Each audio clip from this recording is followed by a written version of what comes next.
We're back, folks.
Okay, so brace yourselves. We're going to start the Astrodoodle right now.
Alrighty.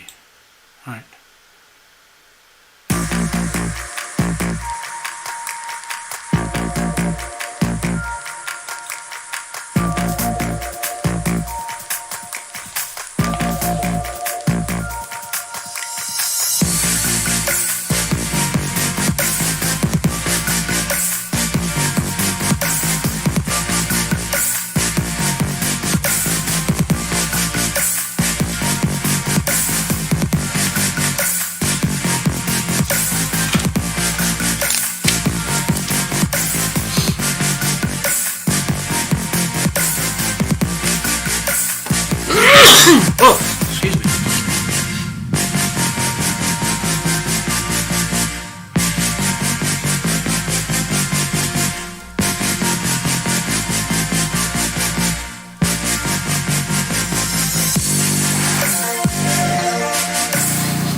Okay, so let's have a quick look here at the Astrodoodle.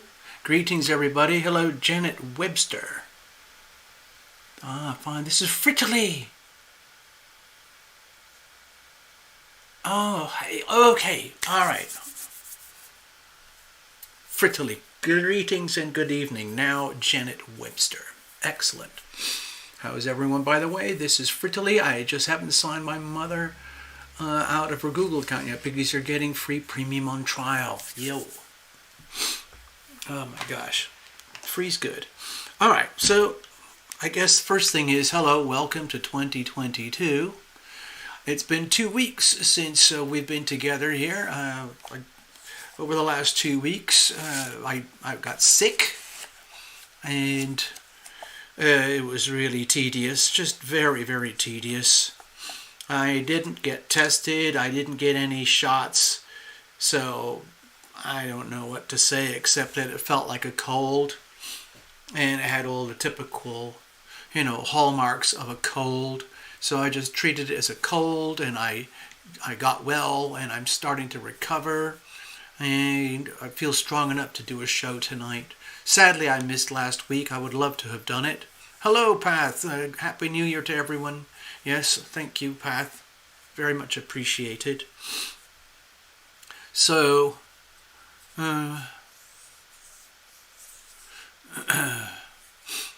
let's have a look here. All right, let me just say hello to everyone first of all over here. Greetings, welcome. This is Lumination. It's been a while. I've been sick. I had really stuffed up sinuses, clogged up eyes, headache, mucus, a bit of a sore throat, a fever, and got a little bit chesty. And most of that's gone, like sinuses and sneezing and everything like that. So I did my usual, I took care of myself as best as I know how. Lots of sleep, lots of rest, good food, good company. Love Triber got sick too. She's recovering now too.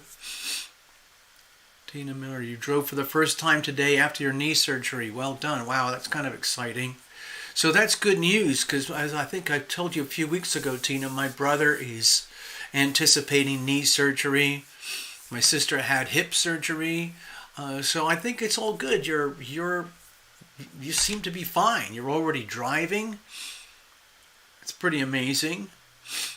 It's good to see all these famous people here tonight. We all seem to know each other quite well by now after all these years.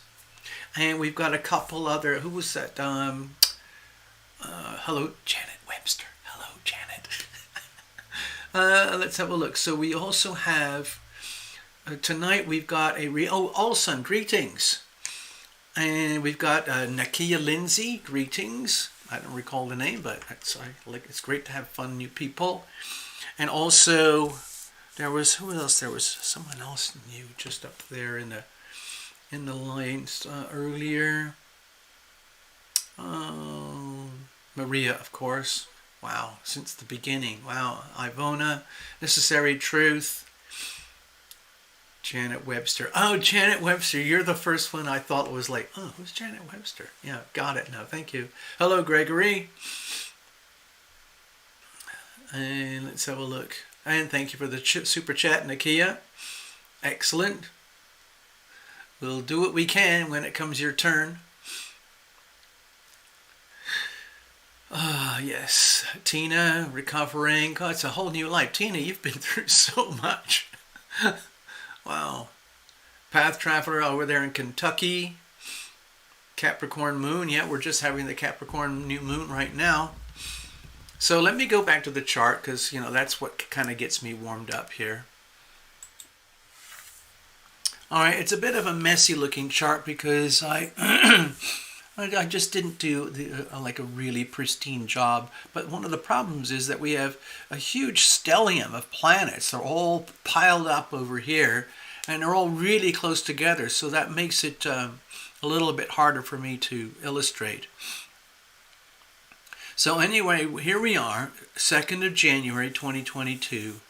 It is a brand new moon. The moon is in Capricorn. conjoined with the Sun in Capricorn. And a few degrees further on, we have Venus in Capricorn and Pluto in Capricorn. And a few days ago, we had Mercury in Capricorn, just before the moon arrived. So there was a huge stellium here, and Mercury has already moved on into Aquarius. And Jupiter is at the 0 degree point of Pisces now. So we've had some interesting, powerful, but subtle shifts very recently, okay? The biggest shift being, of course, this Capricorn new moon right here. So, you know how we talk about having this point somewhere in your chart? Well, it's still true today as ever. Everyone has the Capricorn elements somewhere in their chart, okay? You might not have planets there or any fixed stars or nodes or anything like that, but there will be a place in your chart where you have the Capricorn section, okay? So it could be anywhere, okay? It could be absolutely anywhere, depending on your birth, you know, where you were born and your rising sign and all those kinds of things. So right now, for example, this is a chart for the Earth, where we always put Aries on the horizon, and the first house is Aries. And then we just go around the Western chart. This is very simplified astrology. That's all I really do. You can get a lot more complicated if you want to pay a ton of money. Go to some of these academic types, and they can make it very complicated for you if you want. But I like to keep with the basics, because to me, the way my physiology works, the way my body works, I can relate to these in my physiology. I can relate to the movements and the placements of the planets in my life experience and all that. So I pay attention to it like this, and I've distilled everything down into like a really simplified format. And it's it's stood me well over these years, and I'm just going to keep doing it. So anyway, we have this huge cluster, Sun, Moon, Venus, and Pluto, all up there in Capricorn, squished up there. So for each one of you out there, wherever Capricorn lies in your chart, wherever that might be, that is where you're being affected by this huge stellium. So it's a powerful indication of new starts and new beginnings in that Capricorn section of your life. Now with Capricorn, of course, we're talking about structure, business, like a sense of destiny on earth, a sense of order and management and achievement, and responsibilities, commitments, and obligations, also where we can be heavily tested in our lives. So, for example, like say you're a Cancerian rising, you might be having a lot of pressure in the relationship section of your life, the one-on-one section. If you're a Libra, you might be getting a lot of pressure in the home environment. Libra rising or Libra sun, for example. And just as another example, if you're a Capricorn, of course, it's going to affect you directly in your sense of identity, like looking at yourself in the mirror, wondering like, well, what's my life going to look like now for 2022? It's a really powerful new moon because it's such a strong stellium here. Now, in a few weeks, of course, the Sun is going to be conjoining with Pluto and Venus. So that's going to be very, very strong. Again, the Capricorn element is going to be amplified. This is going to be amplified still for years. We've been dealing with this section of the chart for years now, almost since the channel began, really. Actually, yes, since the channel began and before.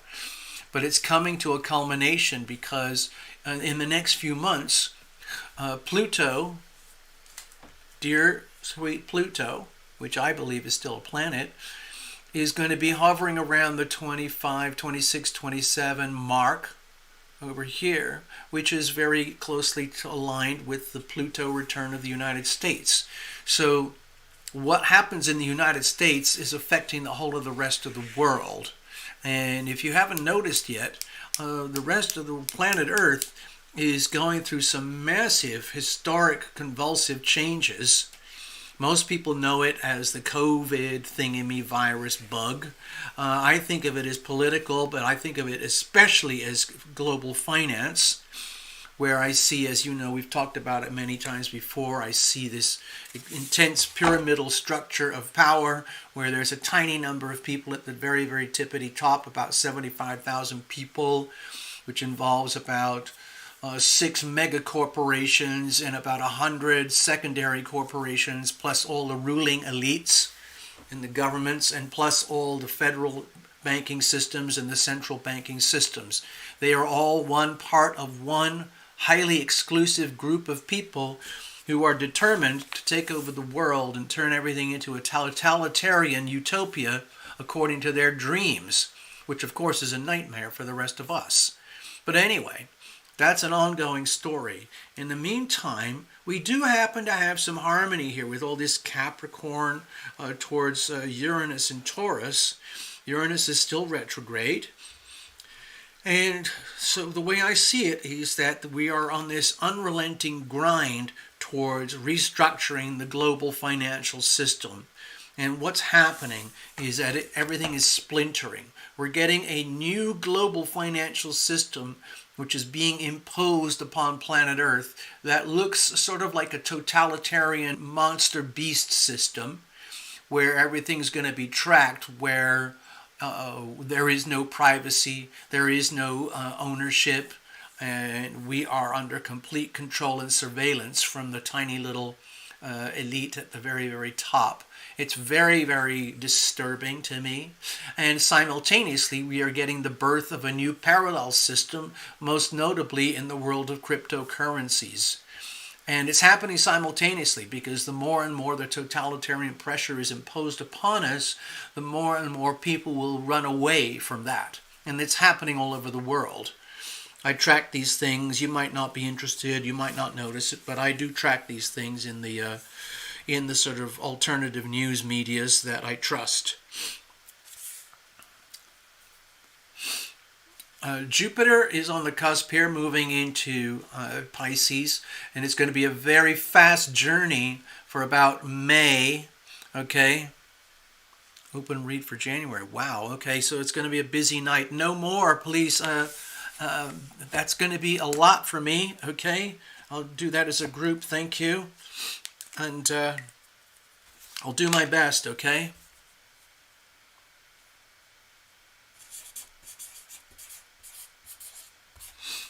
Thank you, Nick's Necessary Truth.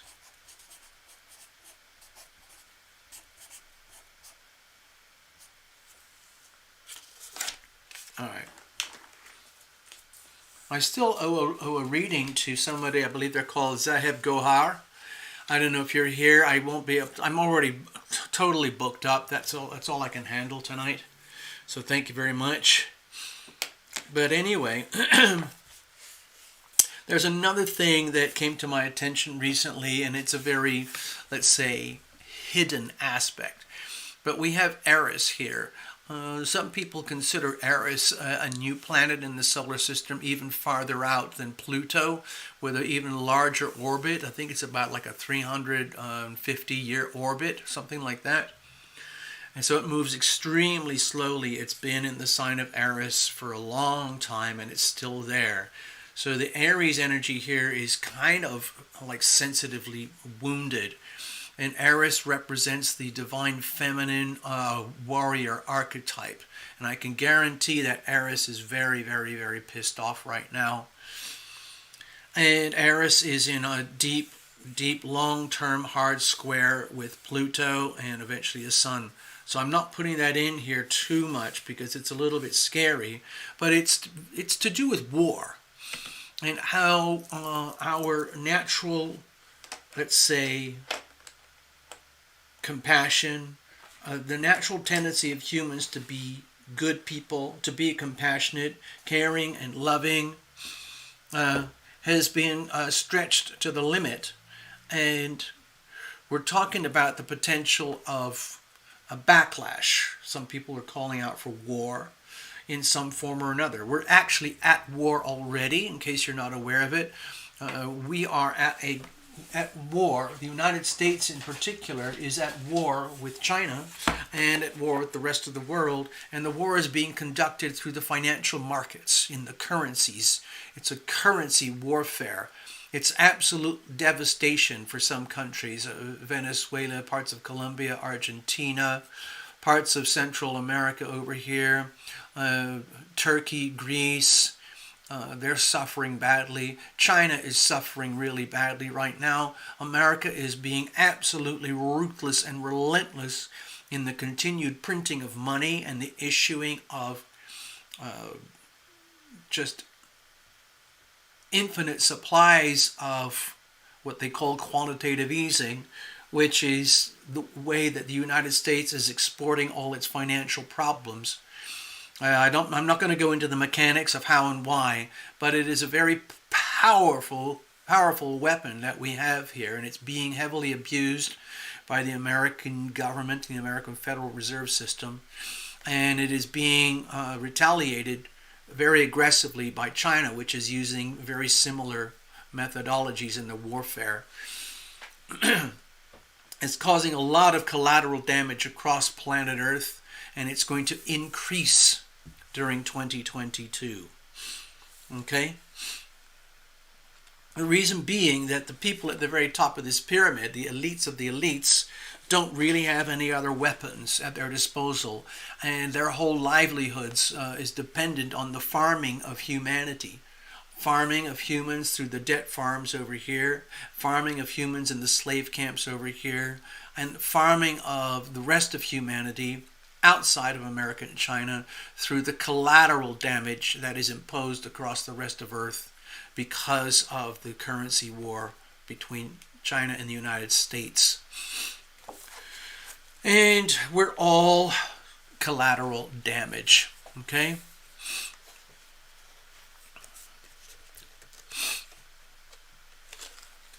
So that's what's kind of going on right now. What I sense here with the new moon is an attempt, a consolidation attempt by the powers that be to try and consolidate their power more and more and more and more, to have more of a crushing effect on Earth, to squeeze out the battle and to continue the war. And the more and more they do that, the more and more, let's say, contrast will appear in the global financial system as millions, in fact billions of people realize that they're being screwed financially as collateral damage in the war. Okay? So it's affecting all of us whether we like it or know it or not.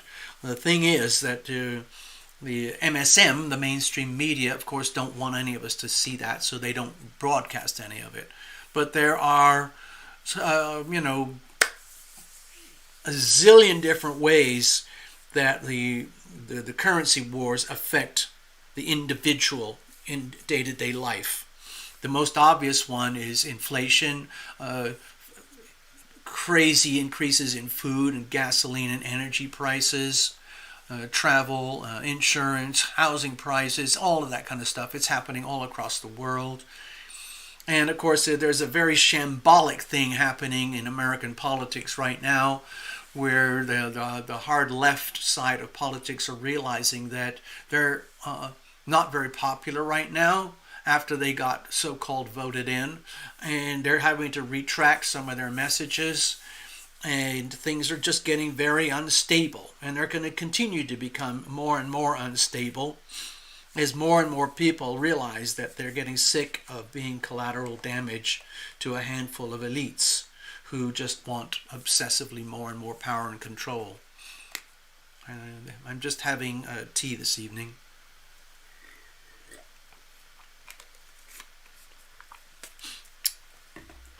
Anyway, let me get back over here. We're all full up for donations and readings. That happened very quickly. Thank you very much. It makes me feel like the channel still has a meaning and a purpose. I've been very, very, very quiet and very private over the last 2 weeks, spending a lot of time sleeping, resting, reading, studying, observing, observing finance, observing global news, just to see where things are. I'm just trying to understand. That's all. And I'm in a fortunate position where I can do that. I'm not sick anymore. I'm pretty much recovered. But when you get laid up like that and there's nothing to do, I'm still very active here. So I did the best that I could. Thank you all for being here. Thank you for sustaining me and this channel with your kindness and generosity through the whole of 2021. My God, what a year. Just incredible. Just incredible. And it's going to amplify. 2022 is going to be very, very strange. I've done a bit of homework on the placements of the planets for the next few years. And I have a list of dates, and I haven't really done anything about it. I haven't done a show or a recording or anything, because some of it is really spread out over, many months and so. But we are in for some very serious riptides through 2022, 2023, and 2024. Things kind of stabilize again once we get into 2024 and beyond, especially when Pluto is fully lodged in Aquarius. But between now and then, we've got some serious turbulence. Let's put it that way. Most of the turbulence is going to be felt economically with the currency wars, the splintering of global finance into two parallel worlds, where you have the world of CBDCs, which is central bank digital currencies, operating at the same time as anonymous private money like cryptocurrencies. They're happening simultaneously, and there's nothing that the elites can do about it. So it's going to be very strange. And I'm learning as much as I can, and I'd like to help more people if I could, but I still feel very immature, very much like a novice, even though I've made huge leaps myself in the world of cryptos and alternative finance. So there's that going on, but of course they're also going to keep pushing the injections of the whole story about this big bug. And they're using it to deliberately do a controlled demolition of the global economy, especially the United States, so that basically CHINA can take over. Right now, Cuba just signed a deal with China. Basically, it's part of the Belt and Road thing. So Cuba is now owned by China. Nicaragua just signed a deal with China. They split completely. They were the other way. They were totally for America, like, help us, we're refugees. Now they've just sold out to China. Okay, Mexico is already heavily infected by China. Canada is already infected by China. So the United States is surrounded by China. China is also heavily infected throughout South America, most of the states there, also of course through Australia, and also in Africa now. They're building huge ports. China's also bought out some countries in Africa along the coastlines in order to create huge military installations.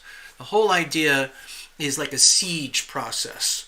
The whole idea is to slowly starve the United States out of its hope, its culture, its wealth, its constitution, its beliefs, its survival abilities, its natural immune system, and then China just walks in and takes over everything. That's the plan, okay? Over my dead body, okay? Got it?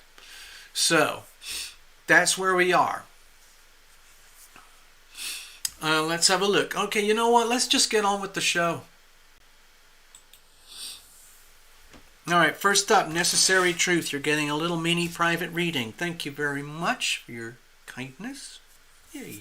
I'll put this aside. We're probably going to refer to this during the readings. We'll see how that goes.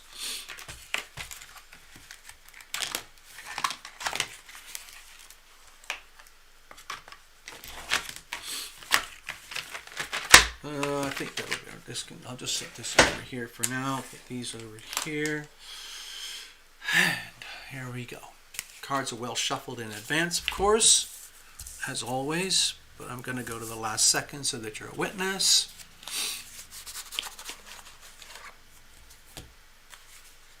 Okay, let's have a...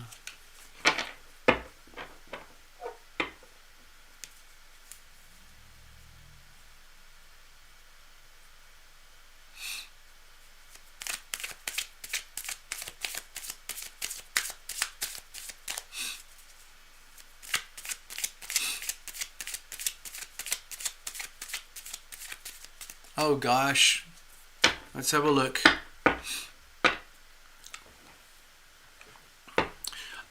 Necessary, I know you're mentioning about the November eclipses, the Sagittarius Gemini thing. I'll give you my comments already. It's not personal, it's more of a generalized thing. Right now we have Mars in Sagittarius, okay? And also we have over here the very, very, very last breath of the Sagittarius Gemini nodal axis. The nodal axis, as you know, turns this way. Okay? All the planets rotate this way.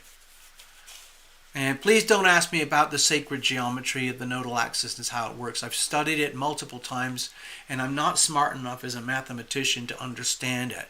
You have to see it with geometric illustrations. That's the only way to understand it, and it's still hard to understand. But what happened over thousands of years is that the old astronomers discovered that there's very stark correlations between human events and human behaviors, human experience, depending on the journey of the nodal axis, which follows the eclipses. Okay? So we've been dealing with the Sagittarius Gemini nodal axis for the last year, almost a year and a half now. And at its peak, it was in a very hard square with Neptune in Pisces around 15 to 18 degrees over here. And what tended to happen is what I suspected would happen is that we get this massive terlumination thing, I like to call it. You've got to reveal it to heal it. You have to reveal it to heal it. And so when we had this heavy emphasis over here in the 12th house of sickness, disease, hidden enemies, Neptune at maximum power, hard squared by the nodal axis, where it's all about communications about lies versus truth, and the big disease facing the United States, which in fact permeates to the rest of the world, is fraud, fakery, lies. And that was happening in the global media, and it happened during the election, especially around January 6th last year, this time, the other eclipses, January 6th, 2020, when there was a massive fraud perpetrated on the United States. And we're still in shock today, and we're still dealing with it in the courts and Washington today. But it's not going away, okay? The theme of truth versus lies has been really, really powerful for over a year now, and we've already passed the peak. So we're dealing with the collateral damage, the after effects of so much fraud for so long. And what does that look like now? Basically, there are enough Americans and enough people across planet Earth who are realizing that there is an elite at the extreme top, and their whole lifestyle is maintained through a massive system of fraud and Ponzi schemes and financial manipulation, purely for their advantage, purely because they can create what they call money. It's in fact currency. It's just fake tokens, but so long as we believe it's money, it's real. And they've been doing it for a long time, and they've become very successful. But it's falling apart because they can't take the trick any further. So they're trying to find ways to perpetuate their fraud by just increasing the pressure. And it's not going to work. And people are starting to realize it and question it. So the theme, this theme here of exposing the fraud across planet Earth, financial, political, sociological, especially with finance, politics, and communications and media, like, censorship, and how all these massive corporations, the big one, the big famous social media companies, they are all guilty of fraud, censorship, lies, fake information, in order to perpetuate their part of their castle that's owned by the elites. So it's crumbling, and it's going to continue to crumble. But what's going to happen now? So, for example, Necessary Truth, you ask, how's that going to affect you yourself? So that big story is kind of over. Necessary Truth. It's what's happening now. We're moving into the Scorpio-Taurus axis, okay?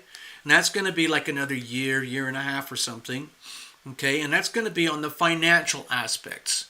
So global finances are really going to come into question, and that's going to start to trigger the Saturn aspects up here in Aquarius, okay? Meanwhile, we're going to be dealing with years and years of after effects of all the fraud that happened in 2021. So that's another story here, but a new story is developing over here with the Scorpio-Taurus nodal axis coming into existence very soon this year, for the rest of this year. And it's going to be to do with global finances, okay? Your money and the government money. In other words, like the money that you earn and the money that you save for retirement, or the money that you earn and the money that you pay for taxes, and so on. It's going to be a very interesting journey. Anyway, what I would say, Necessary Truth, is that the journey is basically over for now. The big theme, the storyline of fraud, lies, deception, betrayal, theft by a handful of very sick, pervert elites, that story is now fully exposed, and all we can do now is deal with it for years to come, about how are we going to heal this thing. Because it's an extremely deep, toxic wound. It's like having a very, very deep cancerous tumor across planet Earth. That storyline is now over. It's established, and it's imprinted, and it will continue, but the headlines are going to change as the nodal axis moves to the Scorpio-Taurus theme, okay? Hard squared by Saturn over here in Aquarius. So that's going to play out. Anyway, sorry, that was just kind of generic, okay? Just a sort of generic storyline there.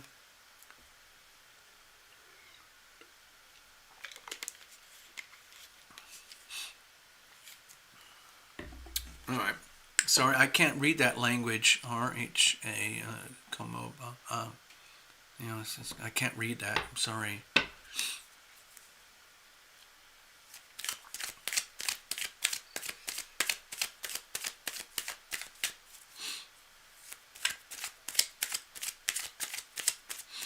All right, what kind of messages do we have here for Necessary Truth tonight, right now, here in the United States, on the evening of the Capricorn new moon?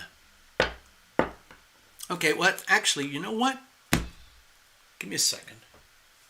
Dear Necessary Truth, if you want to look at it this way, just for fun, watch this. Let's turn this into a solar chart.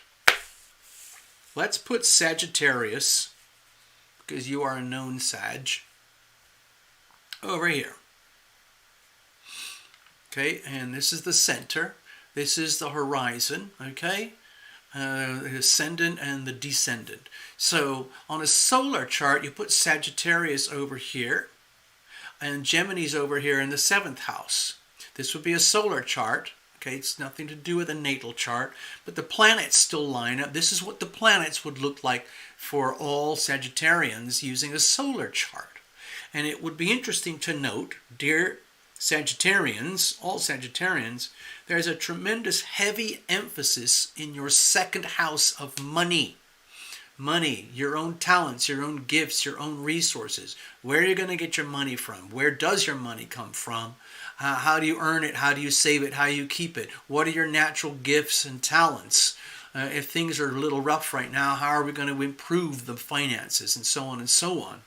If things are really good, how are you going to improve them even more? Because you need to bolster up your finances for the future. Okay? Interesting. Okay? Finances for solar charts on Sagittarians. Okay? So that's just another side note. Gosh, I keep having to... I'll just keep the lid off.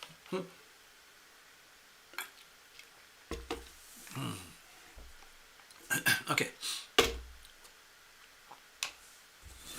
All right. Given all that long preamble, let's just dive in, see what kind of messages are coming up for Necessary Truth right now.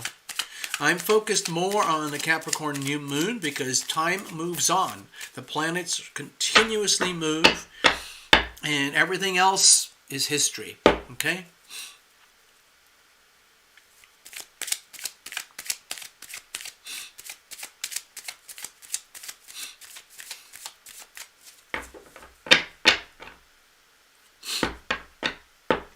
All right.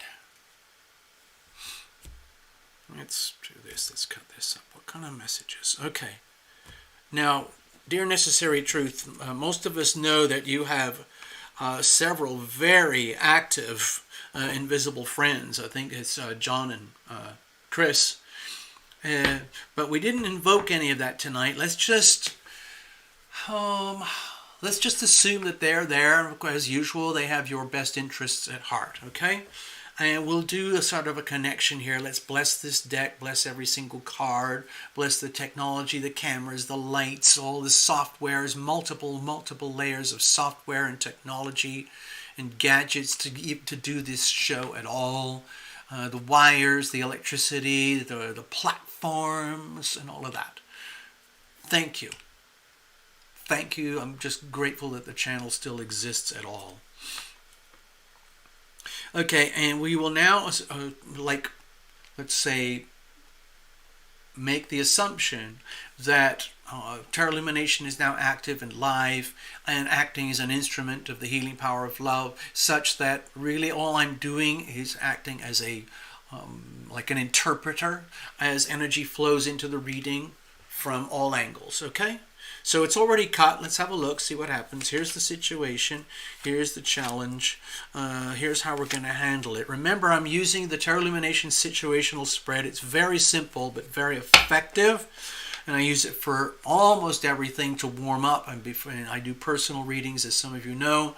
And then I can do a much deeper, more extensive diving. Let's have a look. Over here, we have the High Priestess. Okay, so in a way, this feels to me that it's nothing personal, okay, Necessary Truth.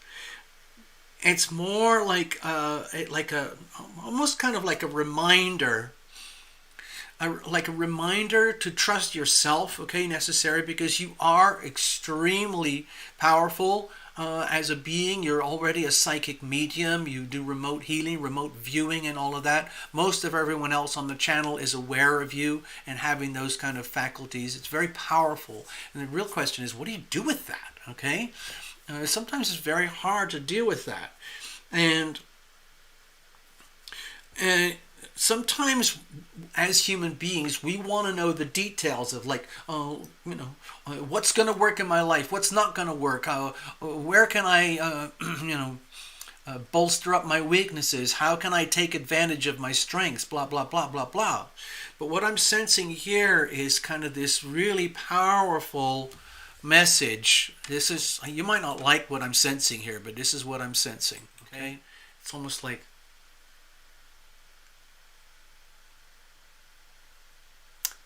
Necessary Truth.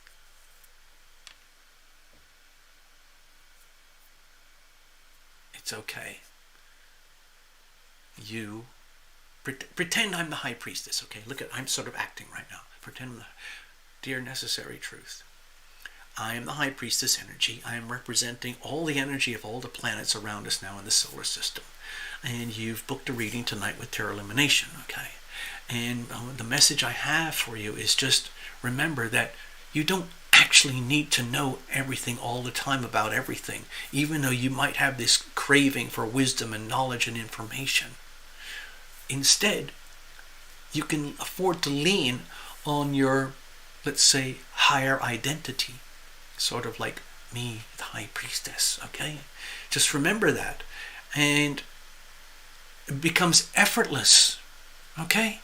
All you have to do is be you. And then you have to trust in the divine. You just have to trust that whatever you need to know will come to you. Whatever you don't need to know,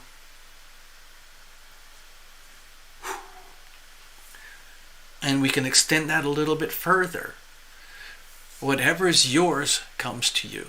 Whatever is not yours moves away. And it's just a reminder, and it's really, really simple. It's a super, super, super simple message. It's almost like a big, big hug. It's almost like you're getting a huge, huge hug from the universe, okay? Necessary truth. It's just like, it's almost like, like a massive collective energy. Like, we understand you because you live in those worlds of the collective and the psychic and the remote and all that. So you feel all sorts of things from everywhere. But a lot of things you just really don't need to know. All you need to do is just continue to be present in the moment and just relax, knowing that you're okay being who you are. And that's all you have to do. Nothing more, nothing less. It's like, look in the mirror. High Priestess. You get it? You're looking at the High Priestess. Guess what? You're looking in the mirror. Get it? And just a big cuddle, just reminding you that you're awesome. You are the High Priestess. You embody High Priestess energy. It's like you don't even have to ask questions. All right, here we go. But still, as human beings, we do like to ask questions. Have a look. What's the situation itself? Let's get down to the nitty-gritty. Okay, my feeling here, the nitty-gritty is that you are definitely concerned about finances.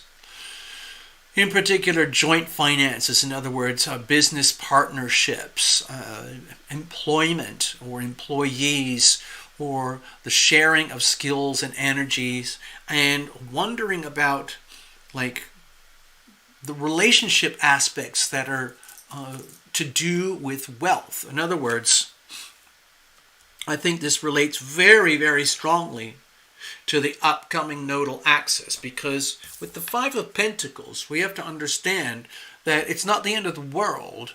There are resources available, and they are still there during hard times. But we also have to understand that in life, huge amounts of our life experience occurs in the context of relationships and other people, whether it's active and chosen or whether it's subconscious and sort of incidental. Our sense of wealth and abundance and fortune goes up and down, sometimes in parallel with relationships. You know, like a really bad marriage can lead to really bad finances. A really good marriage can lead to good finances and things like that. You can start off a business deal and it seems okay, and then it turns sour because you realize, oh, maybe there was some deception or some fraud or a lack of information or just random change of circumstance. And so, to me, as your reader, my feeling is that the subject of money and finances is very prominent right now, and that is very appropriate. It's very appropriate. It would be very appropriate for you to really start to take a deep dive into your finances. Like, what does it really, really mean? What do my finances really mean? Okay? So let me go back over here again. I just want to touch on something else because you'll see. Hold on, give me a second.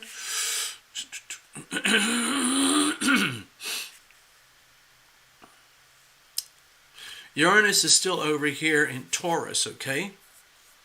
And that's very, it's actually harmonious, very harmonious with all this Capricorn energy. So I think that your health and well-being is very closely tied to your sense of financial well-being and security and stability. And then with the nodal axis happening on over this axis, okay, see that? Scorpio, Taurus. Now remember, this is a solar chart. I'm not doing your natal chart or anything like that. But financial well-being, I believe, was going to be closely tied to your physical sense of well-being. So it's really, really important, I think, to the message here is to be aware and acknowledge to yourself that you might be very concerned about finances for the long term, for the deep, deep, deep dive long term. Maybe not the short term, but maybe for the long term, just realizing, oh my God, I really, as much as I know already, as much skill and talents and resources I have already, I have to be aware that if I make one poor decision regarding, let's say, the outsourcing of my finances to a certain number of people or an institution or something, I could ruin myself. You know, on the grand scale, you know, in my world that I study, there's the potential that people who have traditional finances deeply embedded in their life, they could be in for a real shock over the next few years, as all the people that they trusted with their, you know, retirement plans and everything start to show that those plans are hollow, based on essentially a fraud. Then that's very disappointing. Anyway, I'm not going to say that's yours personally, but over here with the Five of Pentacles, okay, necessary truth, it feels like the situation is important regarding finances, okay? Mutual finances, okay? The relationships. Are you in the right financial relationships with the right people, with the right currencies, the right business models, the right financial plans, the right investments? What's the problem here? Let's have a look. Okay, there could be like a deep fear that everything could blow up in your face, obviously. This isn't just you, okay, necessary. There are millions, if not hundreds of millions of people on planet Earth who are starting to realize that the global financial system is going through a controlled demolition, but there are periods where they can't control the demolition, where it actually just kind of, it's out of control, and it's just like it's more like a earthquake, volcanoes, and everything, it just collapses and implodes randomly and in very shocking ways, okay? When I go back over here, okay, over here on the global chart, Uranus is in Taurus, retrograde over here. We've still got another 3 or 4 years of Uranus in Taurus, okay? So there's going to be a lot of volatility and shock and upheaval and radical innovations in the global financial system. It's going to affect the whole of planet Earth, and it's going to affect every individual. Broad spectrum and narrow spectrum. So if you are concerned about a global financial collapse and an implosion, this is your... I'm not saying this is your warning, because you already know this, because you read my book, and this has been a constant theme for several years now. But it is going to, I don't like to say, it's going to get worse. And if you feel that way, if you're sensing it, that's a good thing. That gives you, in other words, forewarned is forearmed. In other words, since you are aware of the fragility of the global political financial system, you don't have to be a victim. If you feel like you might be a victim because you are so bedded or wedded to the traditional legacy financial systems, then this is a warning. This thing here is a bright, bright red engine light warning. Beep, beep, beep, beep, beep, beep, beep, beep. It's time to pay attention. Okay, how are we going to deal with this? Acknowledge the pain, acknowledge the suffering, acknowledge the stress, and reveal it to heal it, okay? In other words, let's say you are very proud and dignified and you love to have a good life, like everybody does. And yet, there could be this deep, deep, scary, shocking realization that there might be something very, very wrong at the foundations of your world, especially with finances. And of course, that's very troubling for anybody, whether you're in Senegal in a little desert village, or whether you're in, Java, or Australia, or Beijing, or, Hamburg in Germany, wherever you are. If your personal finances feel highly at risk or highly unstable, you're not alone, okay? Just remember that you're not alone. This is almost like a global phenomenon. It's just that you might be feeling it very, very personally because of your own natural makeup. And the best thing, of course, is to reveal it, to heal it. So, we go back here. On that solar chart, we put the Scorpio Taurus axis over here. The Scorpio energy would, on the solar chart, would represent the place of hidden enemies and weakness. This energy here. So over the next year and a half, what I'm suggesting is that this is a tremendous opportunity to reveal it, to heal it. In other words, if you've got serious, deep concerns about finances, and they're so deep and they're so scary that you just literally don't want to talk about them, don't want to think about them because it's just too scary. It's like end of the world scenario. Then the best thing to do is to face it and look at it and go, oh my God, it really is that bad. Holy S-H-I-T. I need to do something about this. But you can't do anything about it until you reveal it to heal it. So I think the whole point of this reading here tonight is to bring the subject into stark, bright awareness that financial issues are incredibly important for you right now. And it needs to be taken very seriously. You might want to have a conference with some of your dearest, most trusted friends and family to get some perspectives. Like have a board meeting of the most important people in your life and just put things on the table. What am I going to do about this? What am I going to do about that? Here we go. This is pretty much the end of your reading, but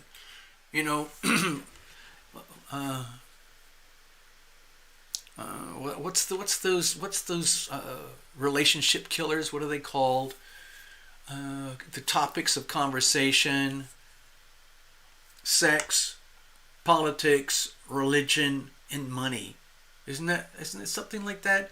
You bring up those four subjects in any kind of way that's very serious between yourself and friends and family and loved ones. You can end up in some really deep water where you wish you'd never opened your mouth. But there are points. So a lot of people struggle deep inside with these kinds of issues, like the deep, deep down issues regarding their personal wealth, their personal finance, their personal legacy. How am I going to retire? How am I going to maintain my lifestyle? How am I going to pay for my health and welfare? Blah, blah, blah. Family, children, whatever. Okay? So it's really important with this particular reading is to out yourself. It's just basically say, you know what? I am really seriously concerned about finances. Global finances and personal. I need to have a meeting with people that I can trust so I can get feedback and perspective. This is not something that you want to figure out on your own. Probably the worst thing you could do is go to a financial advisor. Okay? That's not going to work. You need to look and examine everything outside of the legacy financial system. It's not the end of the world. All we're looking at here with this reading, okay, necessary, it's alarm bells. It's a wake up, wake up, wake up. You're going to be okay. All right?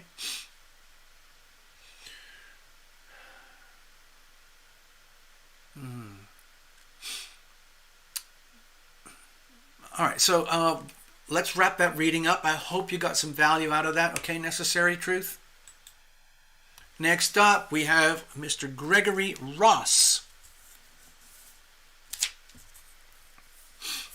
So I get really absorbed in the readings. The thing is, it doesn't look like much, you know, just 4 little cards. But for me, when I do these readings, it's like it opens a freaking movie. And I see things, I smell things, I hear things, I get visuals and everything, and I do my best to convert it into the spoken word so that the client can get some kind of understanding or feel that there's a story to the whole thing, like there is meaning and purpose to the reading. Okay?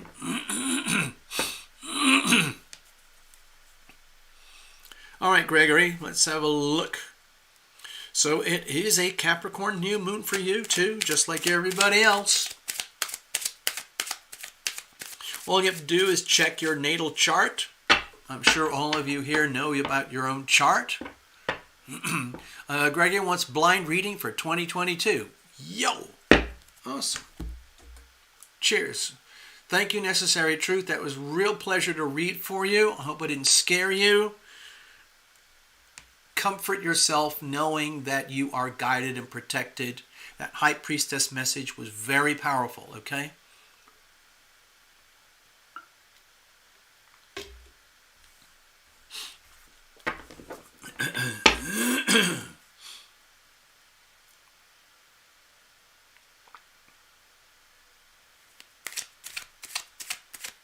Okay.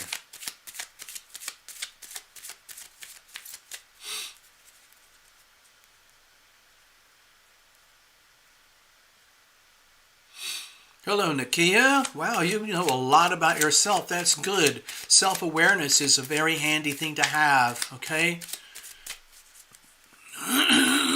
Sorry, excuse me, my throat. I haven't done, you know, really active conversations with people or society or, you know, socializing for these last 2 weeks. I've been very, very quiet and private, and I haven't done any personal readings hardly at all. I think I had 2 over the whole 2-week period. That was it. So we have Nakia Lindsay here tonight, who's next after Gregory. And she, you can tell she knows a lot about her own personal astrology. So that's very, very handy. Know thyself, okay?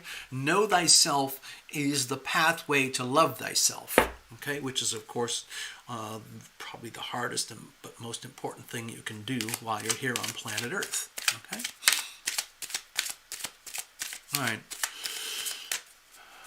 You know, we can talk about the nodes another time if you want also, Nakia, because the whole of 2022 is going to be taken up by the Scorpio-Taurus nodal axis, okay? So we're going to have more conversations around that subject.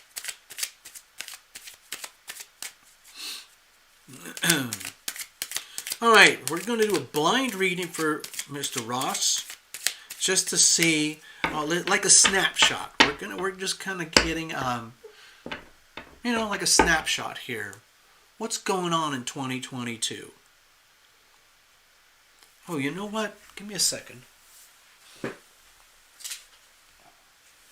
Just to let you know that I have done a little bit of homework over the last 2 weeks. These are lists of little notes that I made while I was at the library. These are all different calendar moments that I cherry-picked. I'm not going to go into detail here, but I look at the charts, okay? And I tend to focus on big global issues rather than the detailed issues of, like, am I going to fall in love next week, or is this you know, is it right? Is this the time for me to fall in love and all those things? I know a lot of astrology and horoscopes and tarot are focused on love and relationship, and that's great, but there's so much more to life. It's just one component of life, okay? Okay. All right, so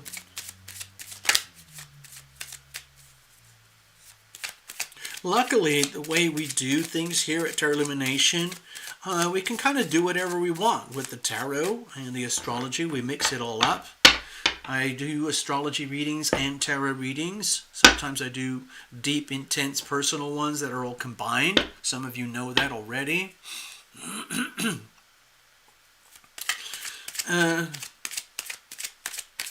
But again, with this little tiny spread that I use, this is my situational spread.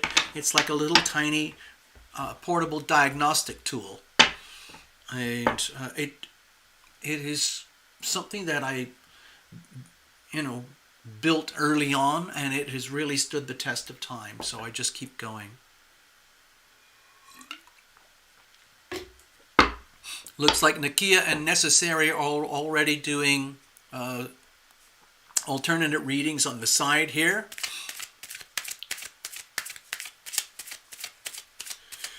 Let's have a look. So they can figure it out amongst themselves. We're going to focus on Gregory now. Okay? So, Mr. Ross, what kind of messages do we have here for you? Don't look. I don't do all that stuff with the flips and the bounces and the jumpers and all of that. But it was a pretty card. Anyway. So you're in Santa Fe right now. You've been traveling a lot this year. You've shared your stories with some of us on the screen and on the shows. So it's been quite exciting. I learned a lot, encountered a lot. And I'm really glad that you've trusted in me to work with you along the way. Here and there, step by step. Let's have a look. Okay, what kind of messages, impressions do we have here for Gregory for 2022? We're just doing broad strokes, okay? Here's the situation itself. Here's the challenges. Here's how we're going to handle them. And let's have a look at the surrounding energies, like the planets. That's how I look at it. Sacred geometry of the planets. Now this is very comforting. Having the Six of Wands here. Now this doesn't guarantee success and happiness in the way that you might think. That's what I'm sensing here from the reading. It's more to do with adopting the attitude of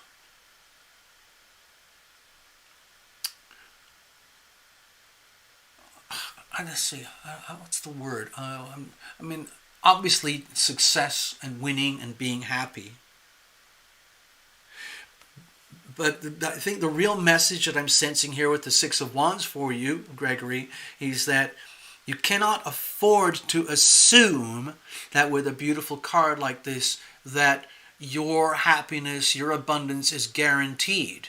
In fact, it's just the opposite. What I'm sensing here is that you have to adopt the attitude of success, winning, achieving, a sense of,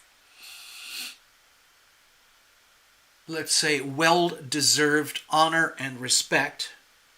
And that can only come from you from the inside, because if you do not award that to yourself, it's far less likely that anyone's going to award that to you. It's the laws of attraction.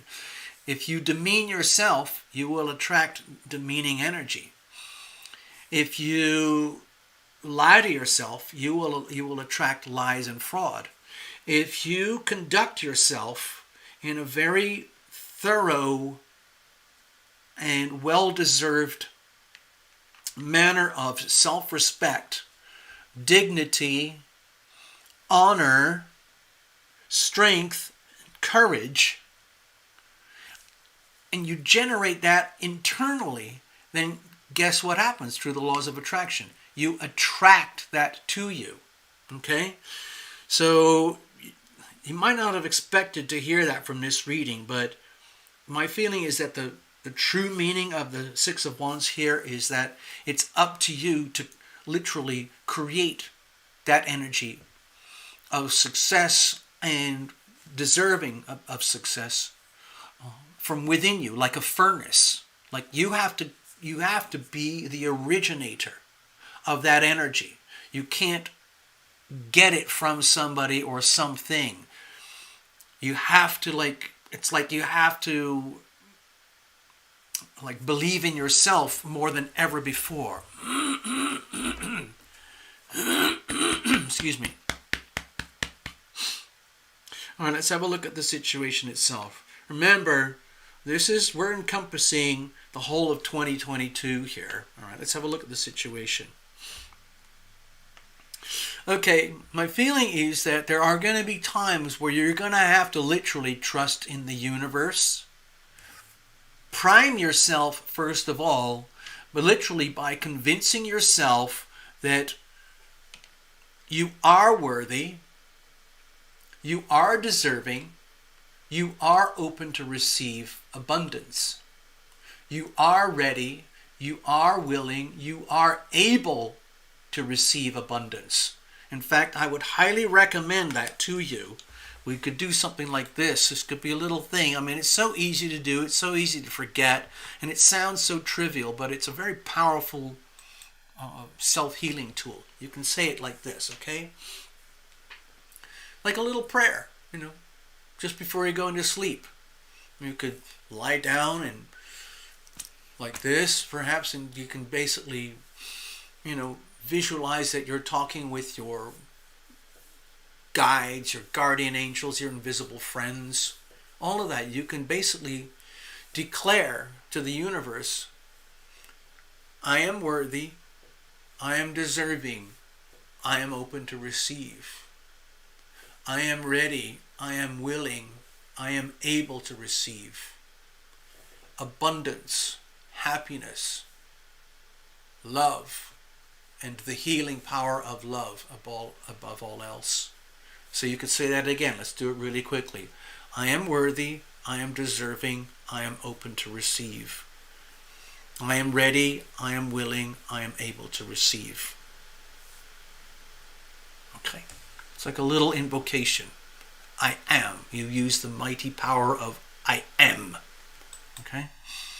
So, going forward, starting right now here, New Year's, a brand new year, a Capricorn new moon, right on the new year. My feeling is that, number one, you have to invoke the power inside of yourself. And you have to remind yourself of that almost every day. Because there might be periods when you doubt yourself, where you are feeling less than. And those are the moments where you have to seize the moment and realize, wait a minute, I am not less than. Those are just waves and feelings and currents. I have the right to be and feel this. And I can just repeat that little mantra over and over. And in so doing, you create a kind of vortex, okay? So for 2022, the way I see it here, it's about creating a vortex of energy around yourself where you attract the guidance, the hope, the inspiration that you need to go forward in life, in every aspect of your life, finances, career, health, property, travel, dreams and ambitions, for yourself, especially for yourself, okay? Now, with this card of hope, okay, you might feel at times that, where is it? Okay, so the energy of hope and divine guidance and inspiration, I think, will be a major theme for you throughout the year. You might not be aware of it all day and every day, but it's important to understand. Here's another little mantra with this energy here, okay? When in doubt, shout it out. I am guided. I am protected. I am guided. I am protected. I am guided. I am protected. I am guided. I am protected. And that's a declaration of fact. That's a statement of truth. That is an invocation. And again, laws of attraction start to kick in. So it might be a little bit weird and trippy for you this year, because I feel that your personal experience of life in 2022, how you feel it, whether you feel happy, happy or sad, it's like a success or a failure, or sick or healthy. It needs to be created from within. Like the first mantra chant we talked about here. And then taking that a step further, understanding every day. It's like, my God, I have to remind myself that yes, I am guided. Yes, I am protected. And the best way to do that is to declare that to the universe. And the universe reflects back to you, oh, well, that's what you said. You are guided. You are protected. And that feels amazing. Because it's like you're hypnotizing yourself. It's like you're brainwashing yourself with these funny little mantras, verbal stuff. So long as you have a voice and a mind, you can do this to yourself. You can brainwash yourself into the very simple processes that we talked about here. Okay?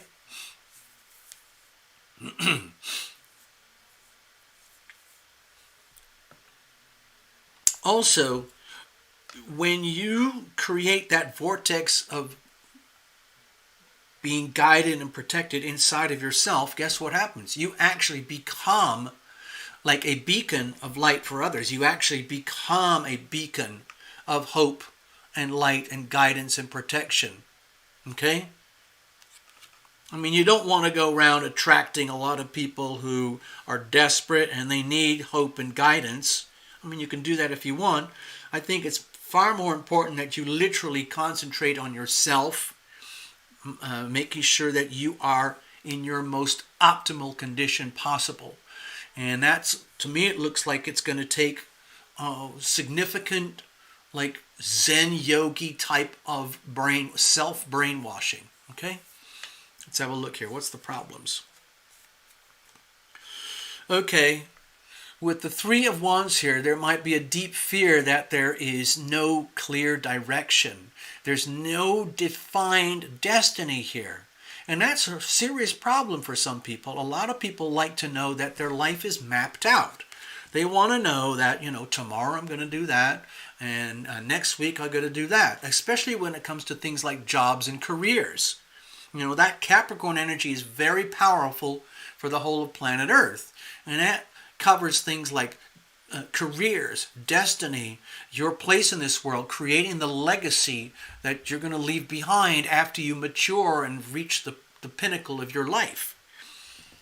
And if deep down there's this feeling of like, well, I don't know, my compass never really worked very well to begin with. And every time I planted a seed for new opportunities, new destinations, and new destinies and outcomes, it didn't quite go the way that I thought it would or expected it would. So, to be honest, I have a deep fear right now that it's almost like the compass of life doesn't exist at all. Like, what's the point in mapping out a future if I don't even know what it is or I know what I want? And because of past experience, you might be thinking like this might be deeply bedded with the fear of unexpected consequences. How people become paralyzed in life after so many failings and so many mistakes. People start to retract their energy. They think, when I was a kid, I would have done this or that. And when I was in my 20s or 30s, I would have done this or that. But you get to a point where you think, I I don't even want to go there. I don't want to try this. I don't want to try that because I already know it's going to be a disaster. It's going to take me down a path and it's going to get really bumpy and I'm going to end up somewhere completely different than I was hoping or expecting, and then I'm totally screwed. What's the point in believing in destiny? So this energy here, it looks very benign with the Three of Wands, but this to me feels like a very, very deep energy field that is like eating away at you without you even knowing it. Like this is such a deeply bedded fear that you don't know how it eats away at the core of your life and how your compass through life works, to the point where it's almost like, wow, I was the author of my own demise. I actually ended up creating my own tragedies.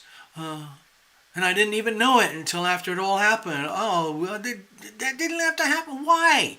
But that's how we learn the journey of life. So the Three of Wands here, it makes me feel as though the real problem is understanding that you might have a very deeply ingrained habit of being your own worst enemy without even knowing it. And again, you got to reveal it to heal it. So like in this reading itself, even though, excuse me, I might be saying things that make you feel uncomfortable right now, like I'm touching a nerve here that you'd rather not talk about in public, but you got to reveal it to heal it. And like you say, Gregory, sometimes these readings go above and beyond you, the person.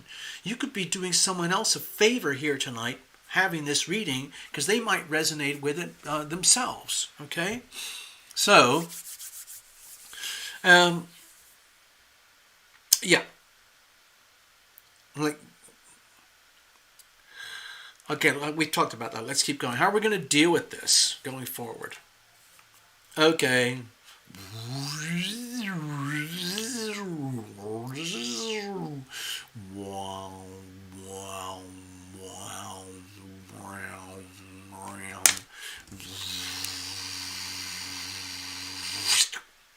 You're going to activate your inner magic.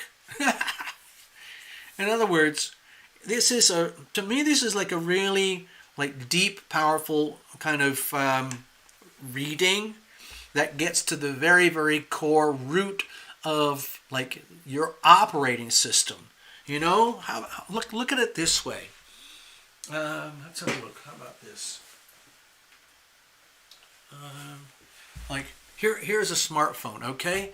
Inside this smartphone is an operating system. It's basically a pile of computer code. And this is an Android. Okay, this is an Android phone. That's what I have. And that operating system is at the very core of anything and everything that happens on that phone. Now, what I'm sensing here with the Magician is to understand that you, Gregory, you have an operating system deep inside of you, just like an Apple phone or an iPhone or an Android phone or over here, just like a computer. Like I have an Android phone and I have a PC computer. It runs on Windows 10. It's a big computer. It's a powerful computer. There are much bigger, more powerful ones, which I'd love to have one day. I'm not there yet, but it's just enough to keep this channel going. And that operating system in my computer here is called Windows 10. Billions of people use it on planet Earth. There's Windows 11 now, but a lot of people are going to stick with 10 because it's pretty good. Everybody knows its weaknesses. But going back to your reading, the way to handle things going forward is, the way I see it from the previous three cards, is to understand that a lot of human beings behave on autopilot. They don't even know they have an operating system. They don't know that they were born with their own unique operating system. Part of that is just your DNA. The second part of it is the way that you were raised by the parental figures, okay? And then the other layers on top of that are what you have learned yourself and taught yourself as you grew up, okay, and matured. And eventually that becomes bedded in as an operating system. It's how you conduct your life. And what I'm sensing here with the reading is that 2022 is going to be a really good year to sort of self-examine through, in particular, the energy of relationships in the world around you, where you can see the consequences of, let's say, tweaking or upgrading your internal operating system. Because with the Three of Wands there, it makes me feel like you've come a long way on a perfectly good operating system, the Gregory Ross OS. But we're at a point now where you can't lean on the legacy operating system. It's taken you so far. It's like you have to go inside and do a deep, deep dive upgrade in the way that we talked about at the beginning of the reading, basically self-brainwashing, and then going forward understanding that, wow, if I don't take charge of my operating system, if I don't take full control and ownership, it's like, flying an airplane blind. Like, oh, I think I can land it. Oh, I'll probably be okay. Oh, don't worry. Let's see. Oh, that's a bit bumpy. No, you can't do that. With the Magician card, it makes me feel that 2022 is going to be a good time for you to observe yourself living your life, and when anything and everything kind of goes wrong or doesn't make any sense, you can kind of make a note like, aha, glitch in the operating system. Aha, wow, got to take note of that. And you might start to notice patterns, okay? But you have everything at your disposal. In other words, again, going back, it's such a powerful reading with all these major arcana. It's a very fated kind of thing. Let's have a look, okay? So the way to go forward is understanding you do have the power to upgrade and reformat your operating system because of what we talked about here. You have the personal responsibility of making that happen. And then once you've made that happen and you do it properly, you don't have to live in fear that your life is without purpose or meaning or direction or consequence or legacy or value, okay? And instead you realize, wow, I can kind of create a legacy, like the Capricorn theme. I can create a sense of journey and destiny and mission and purpose and who I am and why I'm here. And the way to do that is to look in the mirror and remind yourself that I have all the assets I need to do what has to be done. I have the inspiration, I have the knowledge, I have the heart and the love, and I have the resources and talents and gifts. And then ultimately I have the willpower. This is the will to live. This is the will to achieve, to succeed, and be able to do whatever the fuck I want. Okay? In a way that works for me, Gregory Ross. No more living on autopilot on the old legacy operating system. It's time to take the whole of 2022 and systematically do an upgrade. Just like what happens on my computer. I'm constantly making sure my computer is upgraded and operating as efficiently as possible, okay? So that's what I see here for 2022. Big cards, Gregory, okay? So it might feel very, very fated. In other words, if you don't take this reading seriously, you might feel as though you're being led all over the place in ways that are irrelevant or frustrating or nonsensical. So the way to get around that is to understand that the meaning and tone of this reading is very serious and it's very deep, and you have to like keep it there like a post-it note on your forehead for the whole year, and just remind yourself that you're going to be okay, but it has to start from within, just the way we talked about at the very beginning, okay? All right.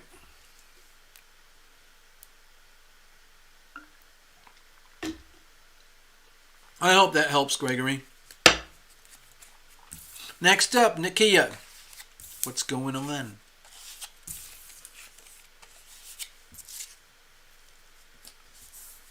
I hope everybody's patient because we've got 2 more readings to do before we get to the group reading. I'm going to be pretty wiped out by the time we get to the group reading, but we should be able to handle it.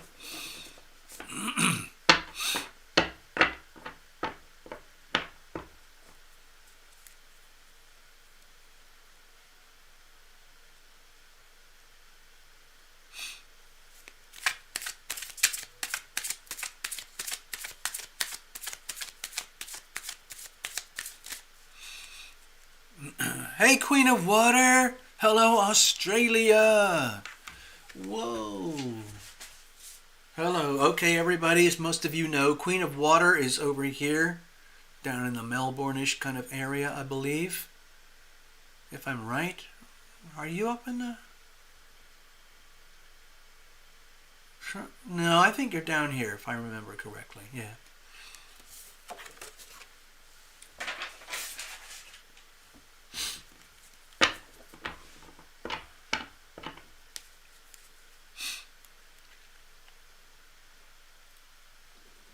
All right, so Nakia, I'm going to be shuffling here for a minute, okay?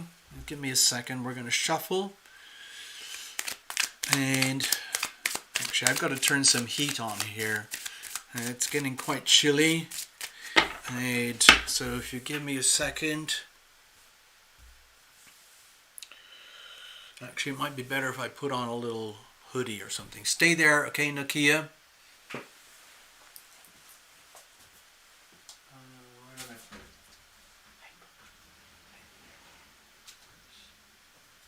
Let's have a look. So just stay there, Nakia. I'm talking off screen, off camera right now, because I'm just putting on a hoodie. What I wanted to say is that we've got a couple of moments here while I get the cards ready and shuffle up for you.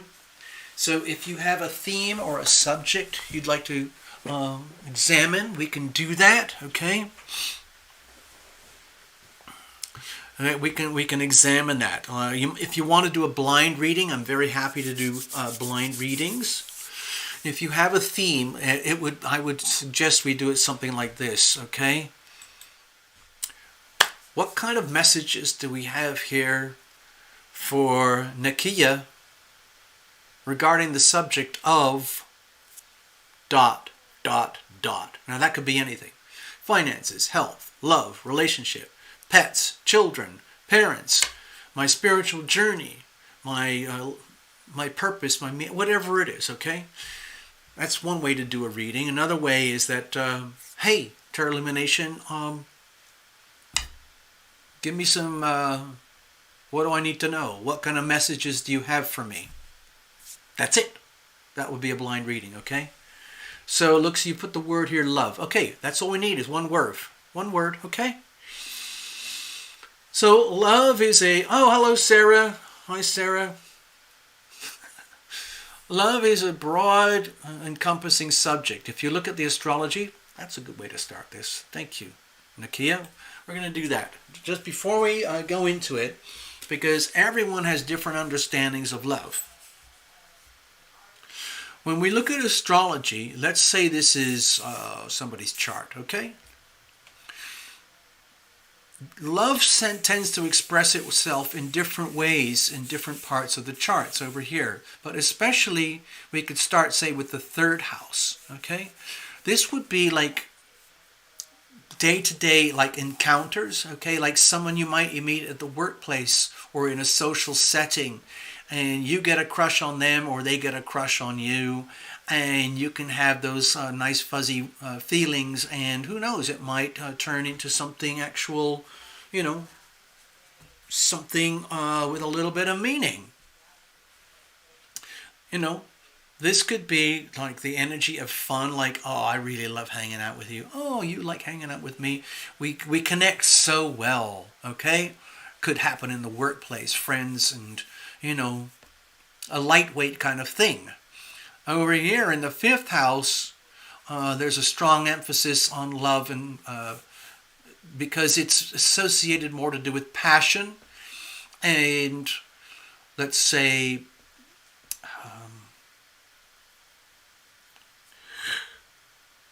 the like the glories and the ups and downs and the drama and the glories that go with love. And it's based very strongly on passion, like the sex drive for you, the sex drive for them to you, you to them, things like that. And then you worry about the details of compatibility later. So this is often a precursor to things like a more formal relationship. The next level of relationship would be over here in the 7th house, which is the house of marriage. It's also the house of open enemies. So most of us know, or you've observed, that in relationships, especially marriages, these tend to be relationships that are done on a very conscious level. In other words, you're not being driven by hormones. You're not being driven by, let's say, convenience or fun. Over here on the 7th house, the drivers for a relationship would be more something to do with a sense of meaning and purpose. Like, are we going to get married and have kids? Are we going to set up a business together? Are we going to have a home and a family? And I am married to you, sign a contract.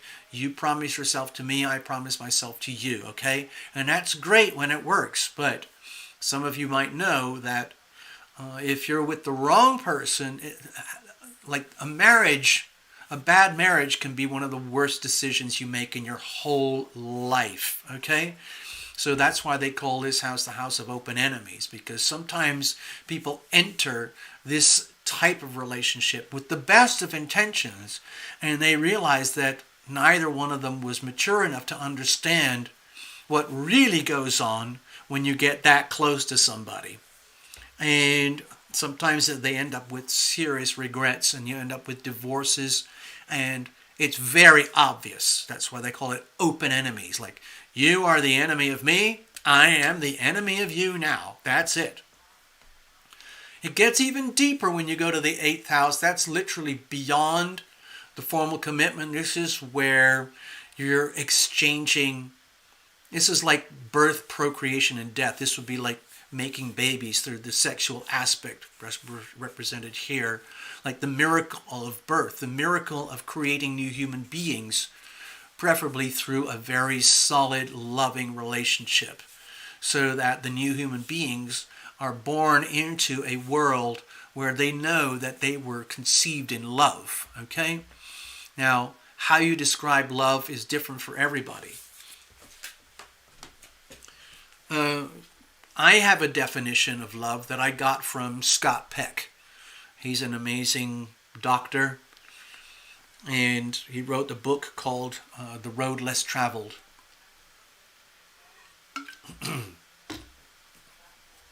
He wrote a book called The Road Less Traveled. I don't have a copy here to show you at the moment.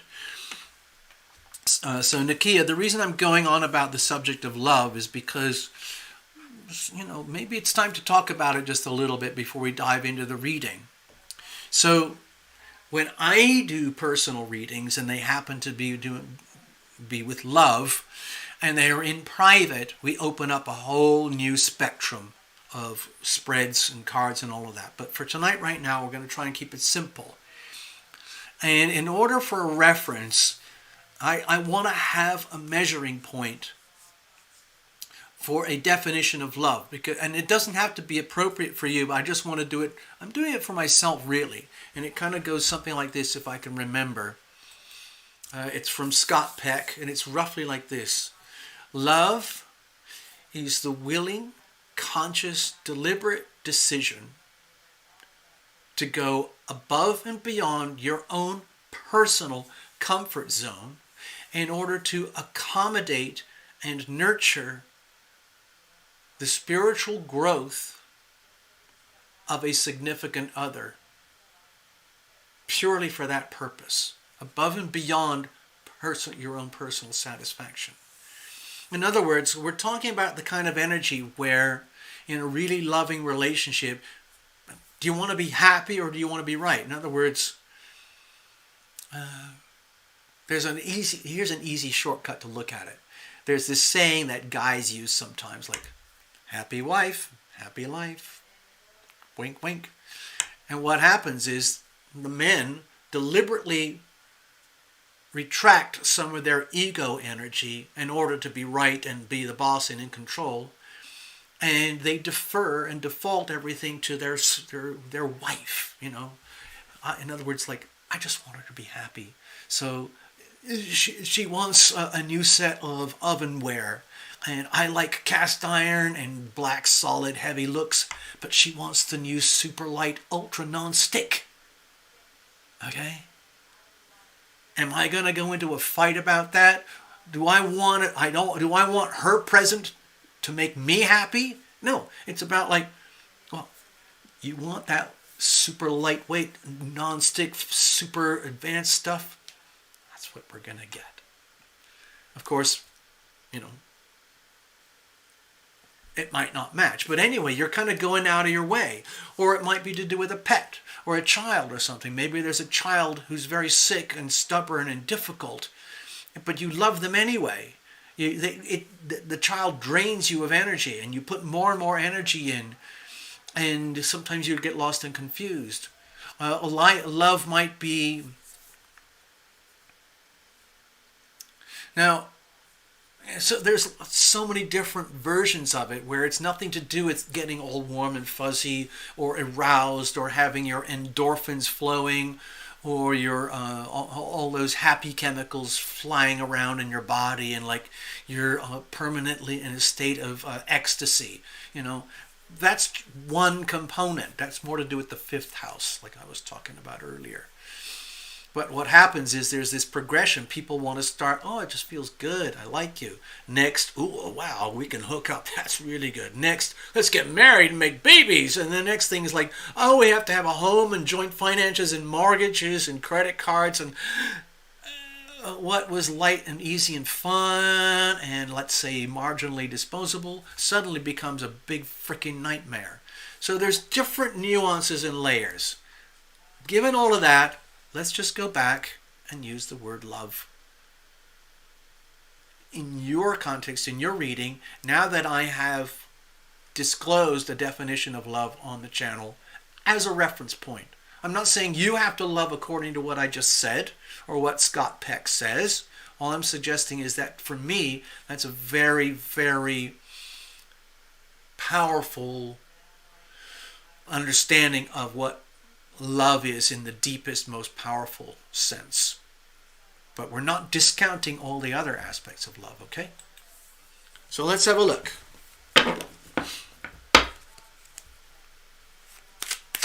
Okay, I got my hoodie on. I'm feeling a little bit more cozy. I got my tea. We got the cards.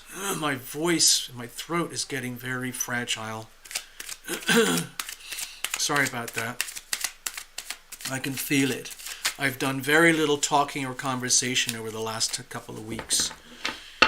And I've really enjoyed intense peace and quiet and rest. So maybe I'm just still a little bit weaker than I thought.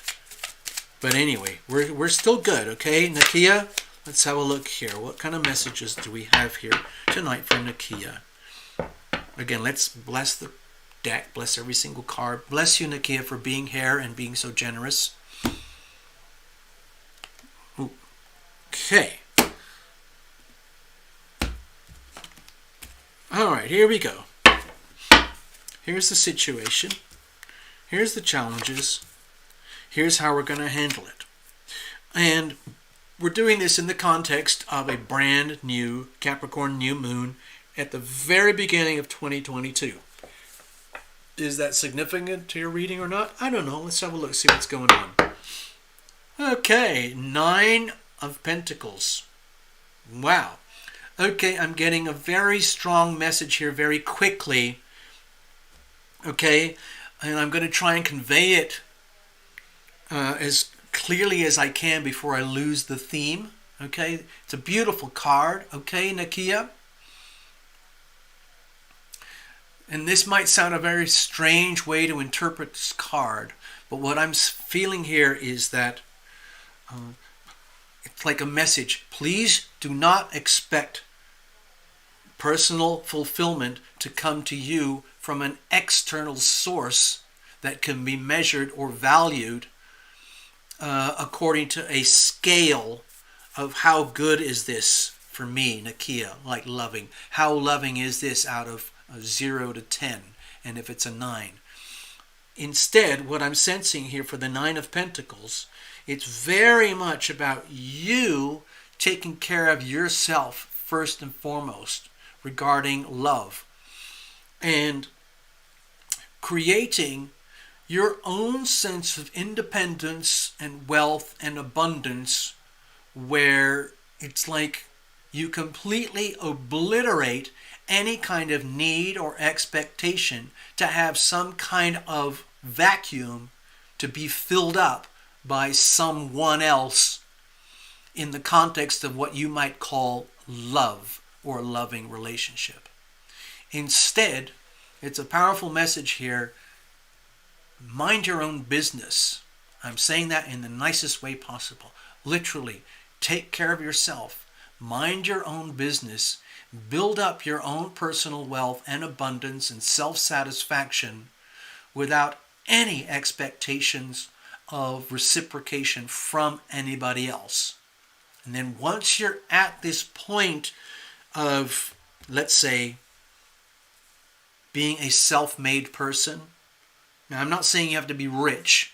I'm talking with the Pentacles here. It's more about a broader sense of wealth and abundance, where you are naturally wealthy and abundant from the inside out in very measurable ways. In other words, like, wow, I'm intelligent, I'm attractive, I'm perhaps available, I am loving, I know that I am loved. I have skills, talents, resources. I am protected. I have long-term stability. I have my own sense of self-worth. And I've created that for myself. That's the message we're sensing here. Now, the point with the message is that this has to happen. This has to be in place and fully operational before any expectation from anything or anyone else. Even if you're hooked up right now, if there's a sense of vacuum or something like a lack of fulfillment, you can't blame anyone else, okay? You can't go like, oh, woe is me, I'm so lonely, nobody seems to love me, I haven't attracted the right. It doesn't really matter. With this energy here, what the message is that it's a question of perspective on love. So we go back to another really super ultra piece of simple tarot illumination brainwashing. Now, this doesn't look like a lovey-dovey card, but here's my point. I'll show you. You ever heard of this one coming out of the mouth of tarot illumination? I am loving, I am loved. I am loving, I am loved. I am loving, I am loved. I am loving, I am loved. Okay? So in other words, it has to come from you first. You can't sort of sit there going like, when's anybody going to fall in love with me who is suitable enough for me? When, who, where, why, how? Come on. Come on, come on, come on. It doesn't work like that. In universal law, universal truth, we have to be loving, be loved. So it's the first mover. You have to be the first mover. Be loving, be loved. Be loving, be loved. You don't have to plant any seeds out there to be loved. Like, oh, I'm going to seduce, I'm going to make myself really gorgeous, and I'm going to just attract like the most awesome mate. Ugh. It's much more, be loving, be loved. Number one, thyself. Love thyself, number one, okay? I know that sounds really perverse to some people, like I'm trying to, brainwash people into being like obsessive narcissists and megalomaniacs. I love myself. So awesome.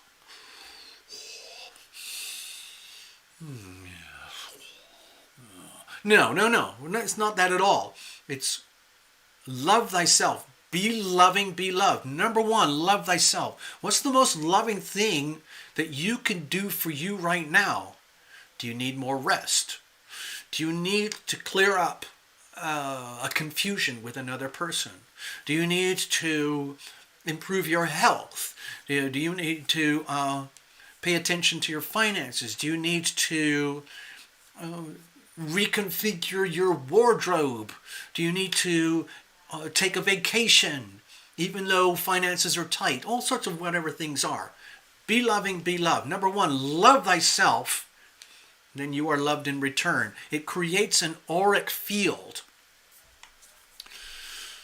I'm not an expert at these things, as you can probably tell, but I understand the concepts, and I'm here to convey the concepts for you. So with the Nine of Pentacles, the theme regarding love is to love thyself, create it, plant your own seeds inside you. Number one, you are number one. It's important to create a situation where you're not externally dependent. So you've probably heard those, like in really advanced relationship counseling sessions, where you need to be complete. Okay? You can't be out there looking for like someone to fill this massive vacuum and then you'll be complete. No. It doesn't work like that at all. So all right, let's keep going. Sorry, I got carried away there. All right, so what's the situation itself? Well, we just talked about this. Be loving, be loved. It's only understanding. This is a really powerful message here for you, Nakia. And all that's happening here is this card is just amplifying what we just talked about earlier over here. But this is very, very clear. This is a very powerful message that it's a card of sacred opportunity. Love works almost like an energy field, like a vortex of magnetism. Be loving, be loved. Be loving, be loved. Wow. When I am loving, I am loved. It might not happen exactly in sequence with timing, but let's say it to yourself. Okay, Nikia, you are loving, you are loved. But this has to be like branded into your psyche, branded into your heart and soul. Be loving, be loved. It's consequence. It's the laws of nature. It's the laws of heaven, laws of universe. I am loving, I am loved. And it is an eternal fountain. And it gets to the point where it can be such a strong energy field that you are literally completely immune from the vagaries and the instabilities of what people think of as traditional love, which is more confused to do with things like lust and romance and expectations of a loving relationship. Instead, we're talking about an energy field of love which is not based on the most common understandings of love. We're talking about love in the most universal sense, in terms of an energy field. Be loving, be loved. Being loving is not always convenient. Sometimes it's extremely inconvenient, painful, tedious, taxing, draining to be loving at a certain moment in time with a certain person for a certain reason. Like, you might have to take care of somebody. You might have to rescue a dog. You might have to put extra time in taking care of a friend or family that you don't really like, and they don't really like you, but fate has brought you together, and you are loving anyway. Be loving anyway. And it's very uncomfortable sometimes, very, very inconvenient. But once you master these skills and you realize, wow, it is an art form. Being loving, being loved is an art form. And there's always opportunities every day in the tiniest ways to be loving, okay? So Janet Webster has written it there on the screen, okay? Loving yourself brings in someone that truly resonates with you. There you go. Thank you, Janet. Now, what's the challenges here? Because we've come up with some pretty big, themes here with the reading. You might be more concerned about, like, well, who is this person? Where is this person? Am I in something now already and I'm not aware? Is somebody after me and I'm not aware? Am I after somebody but it's just a craving and it's not, whatever, okay? Let's have a look. What's the problems here? Okay, so with the Seven of Swords here, my feeling is that you might have been really seriously burned in the past. You might have trusted someone very specific, and it turned exactly the opposite. It might have been a situation where you really truly felt you had someone that you loved and someone who loved you, and then you ended up being completely betrayed through lies and deception. Okay? And it might have left a very deep scar to the point where you're very scared of getting burned again when it comes to love. And like a deep, deep fear. A deep fear that, why God, what happens if I do open my heart? What if I do trust them with certain knowledge, information, truth, my personal truth about how life and love works for me, and that ends up being exploited and taken advantage of to the point where I realized, my God, I'm such an idiot. I opened myself to sabotage. And it's almost to the point where, like, wow, I was so naive, I ended up sabotaging myself because I allowed myself to be sabotaged by someone who's an expert at sabotage, and I just didn't know it. And there is your innocence blown out of the water. Oh no, oh no, oh no. What now? How do you go forward with love in the most pure sense if you've been really screwed over?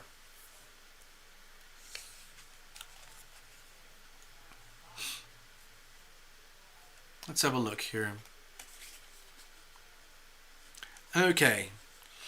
With the Two of Pentacles here, we're going back into the energy of Pentacles. This is the serious reality check about love and relationships. What my feeling here going forward is that anytime you feel the pull of love in relationship, let's say something happens, either in an existing situation or such a new situation where the classic hormonal, mental, psychological triggers are triggered. And you think, wow, I'm very physically attracted to them, or I love their attitude, or I can tell that they're attracted to me, and this could be something. And all of that is happening in the classic sense, through our human experience, a lot of which is like 90 to 95% based on hormones, conditioning from childhood, natural DNA characteristics, and then on top of that, life experiences up to this moment in time. And you might come to this point of awakening, having listened to this reading here, where you're starting to look at love and relationships from a very different perspective. It's not shock and awe, it's just different. And you start to think, oh, wow, I never really thought about love to the extreme or the extent that you're talking about here, Tarot Lumination. It's just, I see what you're talking about, but I can see how I can do better. And that means, number one, love thyself, of course. So, and obviously you don't want to get burned, and so on and so on. So to go forward in life, okay, let's start this whole year, 2022, brand new Capricorn new moon. Let's get really serious. The Capricorn energy is very serious. Venus is in Capricorn. Pluto's in Capricorn. The sun is in Capricorn. The moon is in Capricorn. That's a lot of serious, powerful Capricorn energy piled up somewhere in your chart. With all these pentacles here, my feeling is that to go forward, to handle the subject of love going forward, it's very, very important to measure actions. Okay? Actions speak louder than words. Very clear actions. There's a delicate balancing act. In some ways, all you have to do is observe. Okay? Like, if someone says, oh my God, Nakia, like, I've got such hots for you. And you kind of go, oh, really? Oh, wow, he loves me. They love me. Oh, they got the hots for me.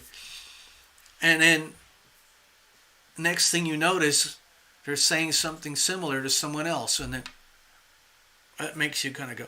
So with the Two of Pentacles going forward, the way to go forward is, like we started, love thyself. See every situation as an opportunity to be loving, in which case you can be loved, and you're building up that wealth. You're fertilizing a farm. You're growing and nurturing and investing in yourself.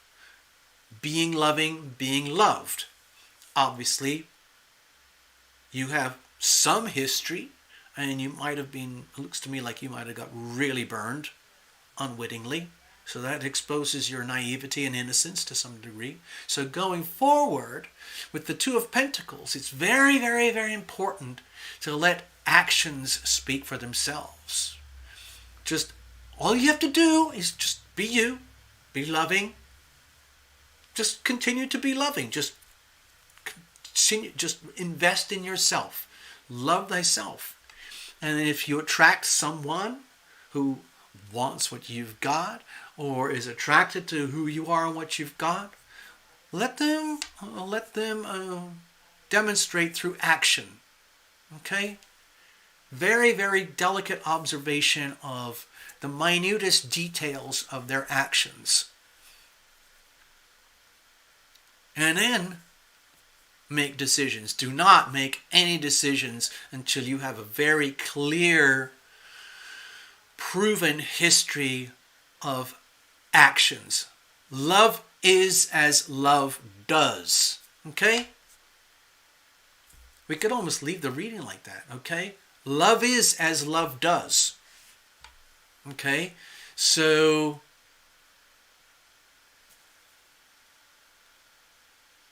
if you are the observer of your own life and you are attracting love, or you want that, and because you want that and you're attracting that, just observe and understand that love is as love does. So allow any possible mate or suitor or partner, allow for their actions to speak for them.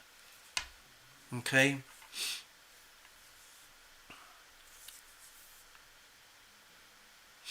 You got it? Oh, looks like Nakia's got to go. All right. Well, there's your reading, okay? I hope that makes sense.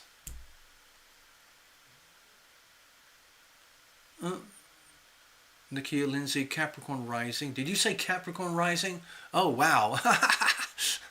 Nakia, if you want to follow up in depth on this anytime, you're welcome to book a personal reading. You can go to terralumination.com and do that. So on and so on. Also, you can reach out. I've got, here's my email, alittlebookabout@yahoo.com. My readings are all paid through PayPal, and so on and so on. But anyway, I hope this reading makes sense for you, Nakia. Thank you for being here. Thank you for being brave enough to get a live mini reading by donation in public. Oh boy. You're very brave, okay? Just remember what we talked about here on the last card. Actions speak louder than words. Just observe. Understand that love is as love does. Okay, there we go. All right, let's just shuffle this up a little bit.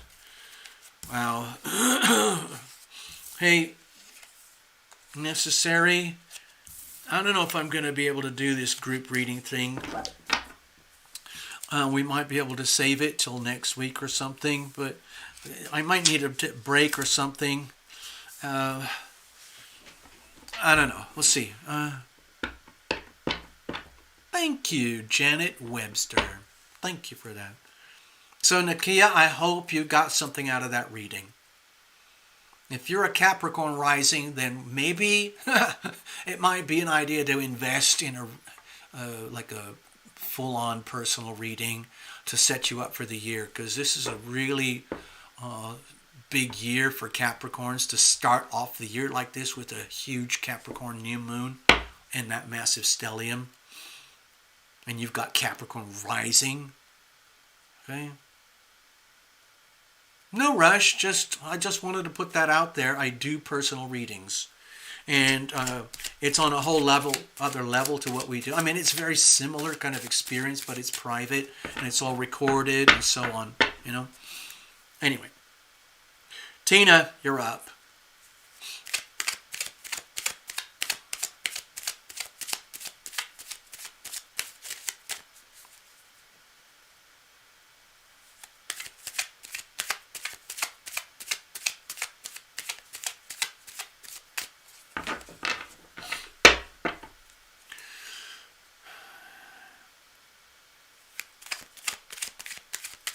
I'm just going to shuffle up the deck here.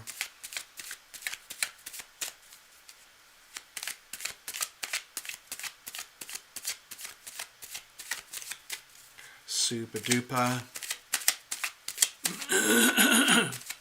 General, please. A lot is happening. Well, Tina, if you don't mind, I'm going to mention things because we've done a lot of readings. We've worked together a lot before.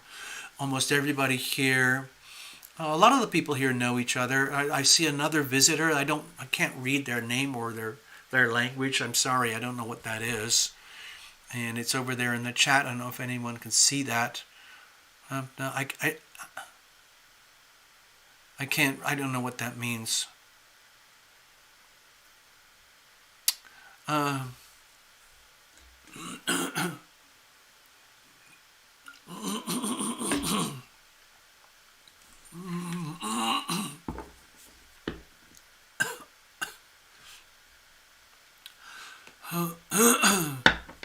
All right, Tina, I was going to kind of share with everybody that you've been through a lot recently. I mean, Tarot Illumination has only been going like 4.5 years or something. I think I started mid-17, 18, 19, 20, 21. Yeah, about 4.5 years. So Tina, a lot of you know Tina already because we've all hung out on the channel together before. Tina was over here in Houston. Tina used to be over here in New Mexico. Tina is now up here. And that's a lot. Plus, she's had all those health issues. She just had this knee surgery and everything. And she's got the dogs. She had Ava, the search and rescue dog recently. Those are all been big storylines in Tina's life since we've all been working here. Tina's saying here at the bottom of the chat, it says, the ducks are lining up in a row. I'm going to take that as a good message. Okay, General, please. There's a lot happening. Well,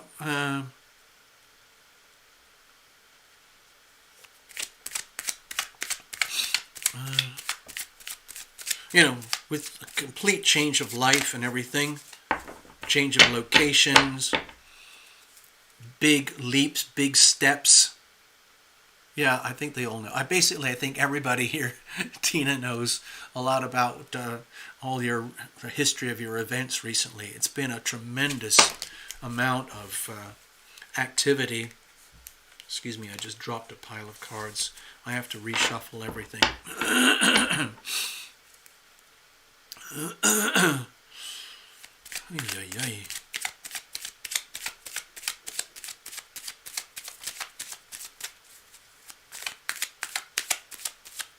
All right, this is good.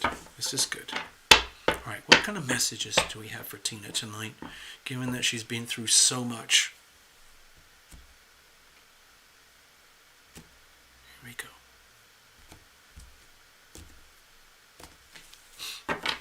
All right, here's the situation. Here's the challenges. Here's how we're going to handle it. General reading. Capricorn New Moon 2022, 2nd of January. Here we go. Okay. So with the Five of Wands here, my feeling is that it's a good, healthy message that you are deep in it. Like you said, there's a lot going. There's a lot going on right now.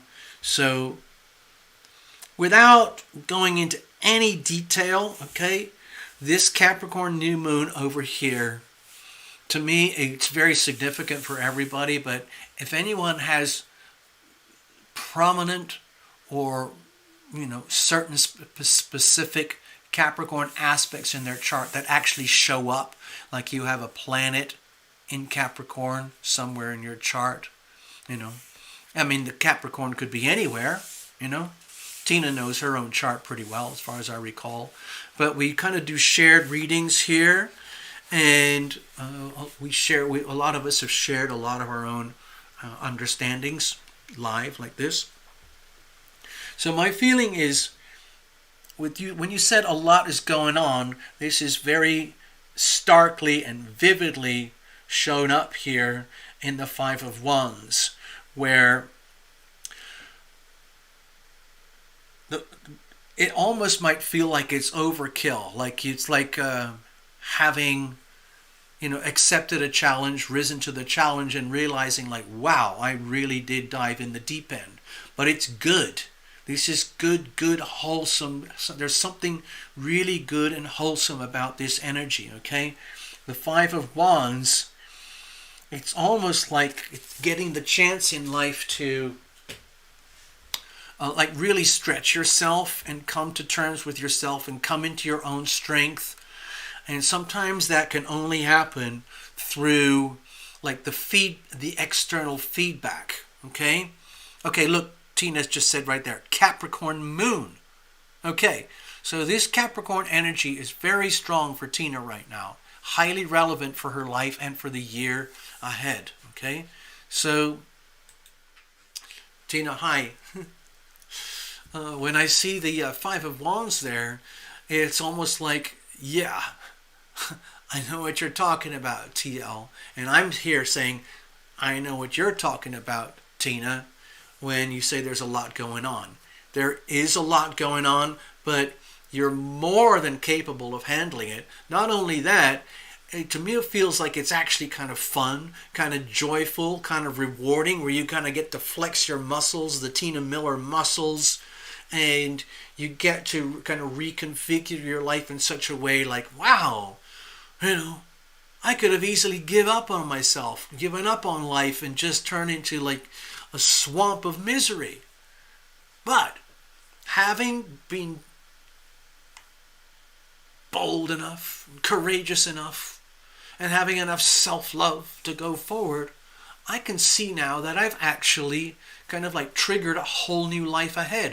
To me, it feels from here like you're looking at setting up the ground, tamping things out, laying out the groundwork, and forging new structures and new, let's say, protocols for your new operating system in life going forward. Right now, right from today. Today is the new moon. And it's just like, wow, this is exciting. I'm Tina Miller. I have a chance to completely rebuild my life. And I don't even have to even look to the past. You can kind of say, well, I've lived all of that. I did this, been there, done that, did that, blah. Okay, but what about now? Okay, what about now?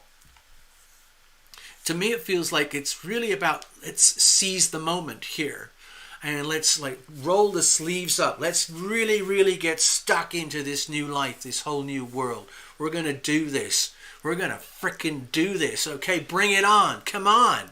Yeah, yeah, yeah, yeah. That's what I'm sensing here. And then you grow stronger. You rise to the challenges and you grow in strength. You grow stronger. You grow more confidence, more stability, more comfort. All these good things by deliberately throwing yourself into the challenges of life coming at you to the point where you're actually saying, bring it on, come on. I see this as a good thing.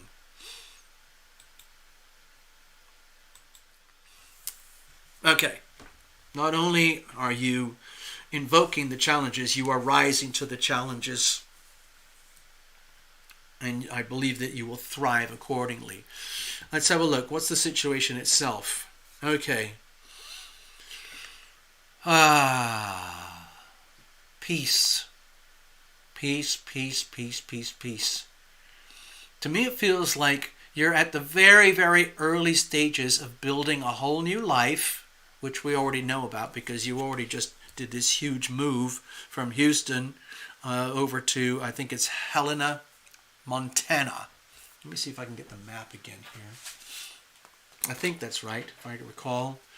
Moving from Houston, hot, swampy, hurricanes, all that kind of stuff, to a completely different world. Over here, there's Helena. That's the capital of Montana. This is the land of wide open spaces, room to make a big mistake. I need wide open spaces. Okay, so that's what's going on over here. It's a whole new world where, because some of you know I've worked with Tina in the past, but where you get a real chance to get really in tune with your own identity, and you can effectively do that by having deliberately left everything behind that is irrelevant.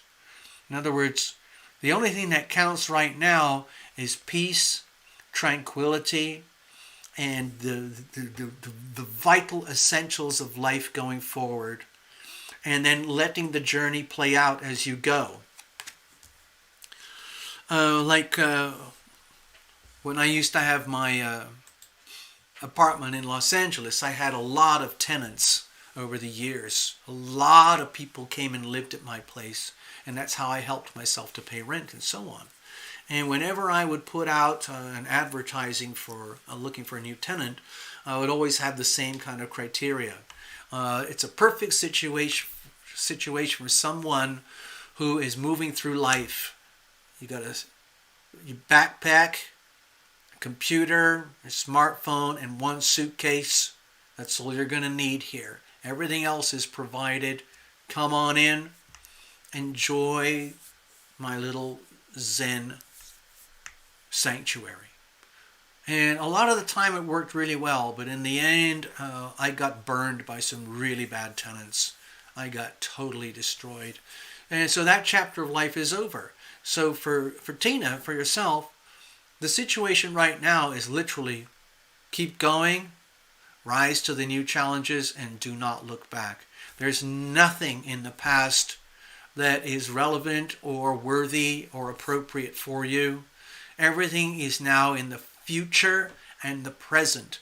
The future evolves from the present. So it's very much about right now, being in the moment right now, and allowing this new horizon to open for you where things are much more serene, stable, more in alignment with your true soul nature, more than ever before. That's what I'm hoping is going to show up here. Let's have a look. Now, what's the challenges? Obviously, there's always challenges, okay? Woo-hoo-hoo-hoo! Woo-hoo-hoo-hoo! Wow, now this is coming to me at a complete tangent. It's just like the car just flew in here from outer space, like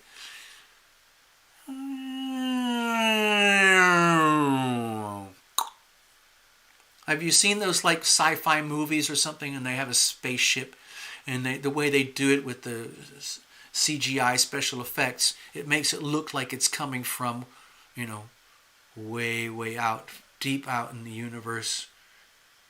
And then it's landing here. So, this is the Ace of Cups. It's a card of sacred opportunity. And to me, it makes me feel as like deep down inside of you, you already understand the theme here. Be loving, be loved.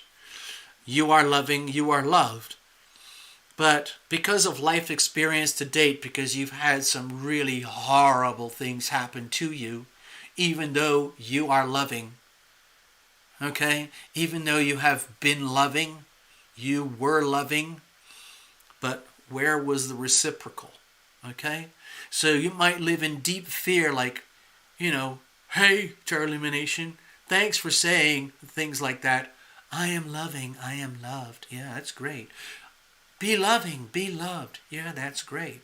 But what happens when you do that and you do that and that's how you are and that's who you are, and then all you get is SHIT? What happens if this is not true? What happens if it's not real? Am I ever going to be loved in the way that I am loving?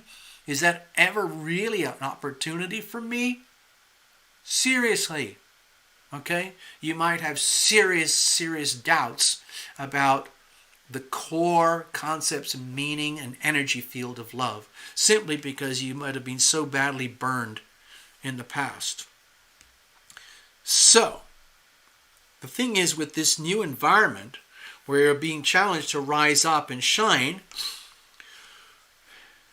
what can actually happen is that you can create the groundwork and create a new world, a new environment where you don't have to be so terrified that you'll never be loved in the way that you deserve to be loved. And instead, love thyself, and then just allow the laws of attraction to work. And whatever that looks like, that's what it is. That's how do we do with this going forward?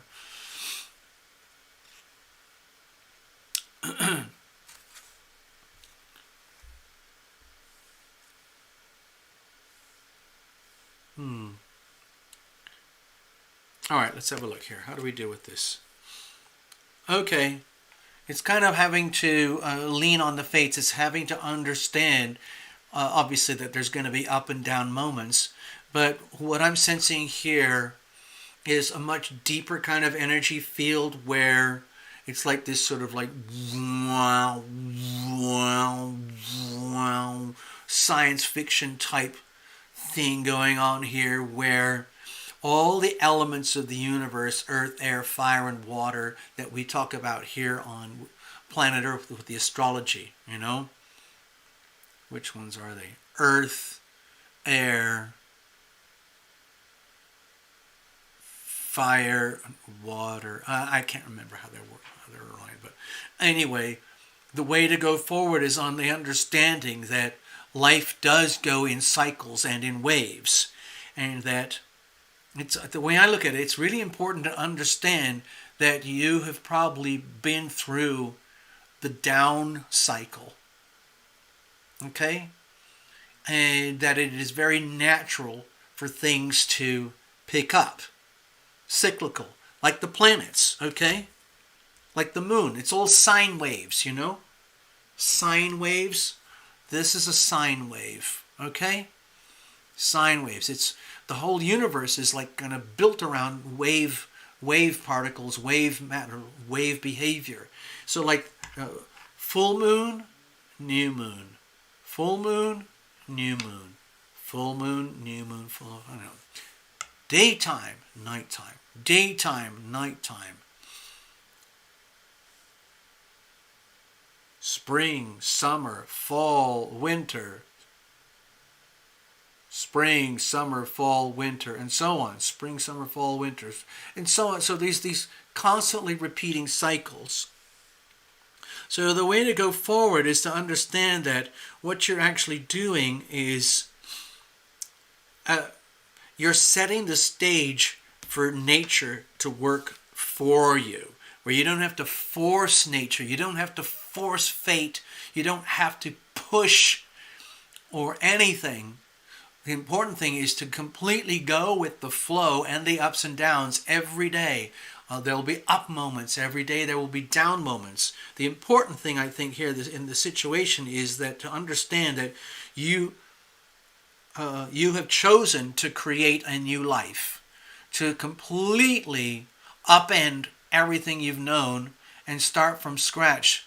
New place, new location, new people, new vibes, new vortex, longitude, latitude. It makes a difference. And by choosing a path of peace and serenity and surrendering to the unknown, where you don't know the details of what that's going to look like, then understanding that, yeah, you do have a legitimate deep fear that, wow, no matter how hard I try, I might not ever be loved. I'm not in the way that I deserve or understand, but you keep going anyway. So the thing is, you keep going anyway, because this is probably an extremely deeply buried fear from like a lifetime of injuries that you have absorbed and attracted to yourself from a constant attitude of being loving, because you're a compassion junkie to some extent, having been a professional caregiver for so long. And time for this to balance out. And so to me it feels like you're in a situation now, by choosing to be in the right place at the right time with the right reason for the right people, you are now setting the stage for things to come around in your favor, where it isn't always just a continuous downward path of more pain and more suffering, where you can actually attract what you could call good experiences. You could attract love. You could attract peace, calm, and serenity. But again, it happens from the inside out. It's kind of like you have to understand how the energy fields work. Otherwise, you end up a victim of this. You end up being crushed by the wheels of fate. So instead, it's understanding like, wow, it could actually work for me. All I have to do is tune into it. The way to tune into it is, continue to be loving anyway. Be loving anyway. Get on your path of peace like you're already done, and then just keep going. It is an ongoing journey, and it will have up days and down days. But my feeling is that it's all about how do we get this to work for you now. So you're not a victim of this. You are you're a beneficiary. Okay. You are a beneficiary of having lived your life to this point. Okay.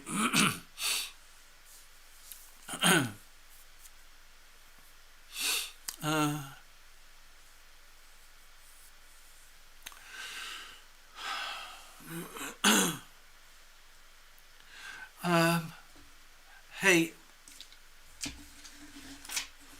Necessary, I don't know if you're still out there, but if you don't mind, can we put this either on hold till next week or perhaps up to the full moon, which will be in 2 weeks, and this will just be already bought and paid for, because my voice is not, my throat is really like kind of sore right now.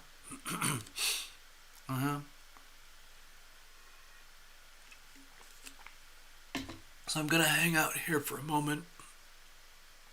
I just want to see if Necessary Truth is still here, and if you can forgive me, I don't have it in me to do this big group reading. That's a whole other level of reading.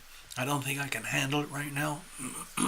I would love to, like mentally I can, but my body is saying no. I'm sorry. So I'm going to wait here for a few minutes on the chat, see if Necessary says anything. But if it's okay, it's already sorted. Okay, you've already it's bought and paid for. All right. I haven't really done any songs or music or taken any breaks or anything tonight, because I just wanted to do the readings as best I could, get in and out the other side, so to speak, because I knew I wouldn't be up to 100% normal tonight, but we're doing the best we can.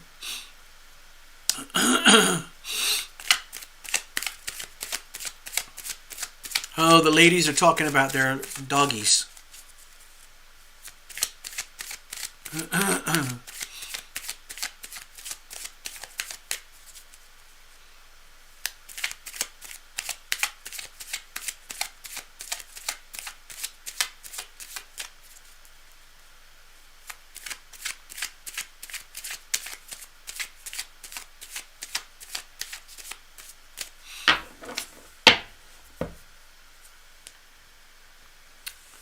right.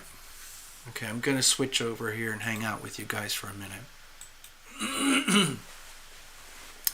Thank you again, everybody, for being here and your kindness and generosity over the years.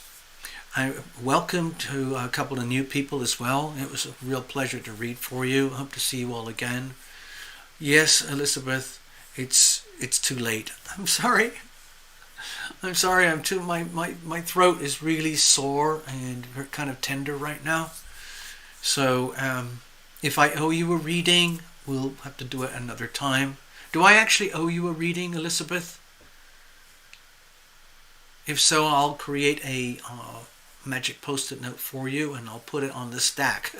I've got a big group reading for Necessary Truth. I've got another reading booked up for Zaheb Goar, and I don't know where they are. They arrived here, they were new, and I didn't have the time or energy to do their reading, so I apologized and asked them to come back, and we'll do it another time. So, all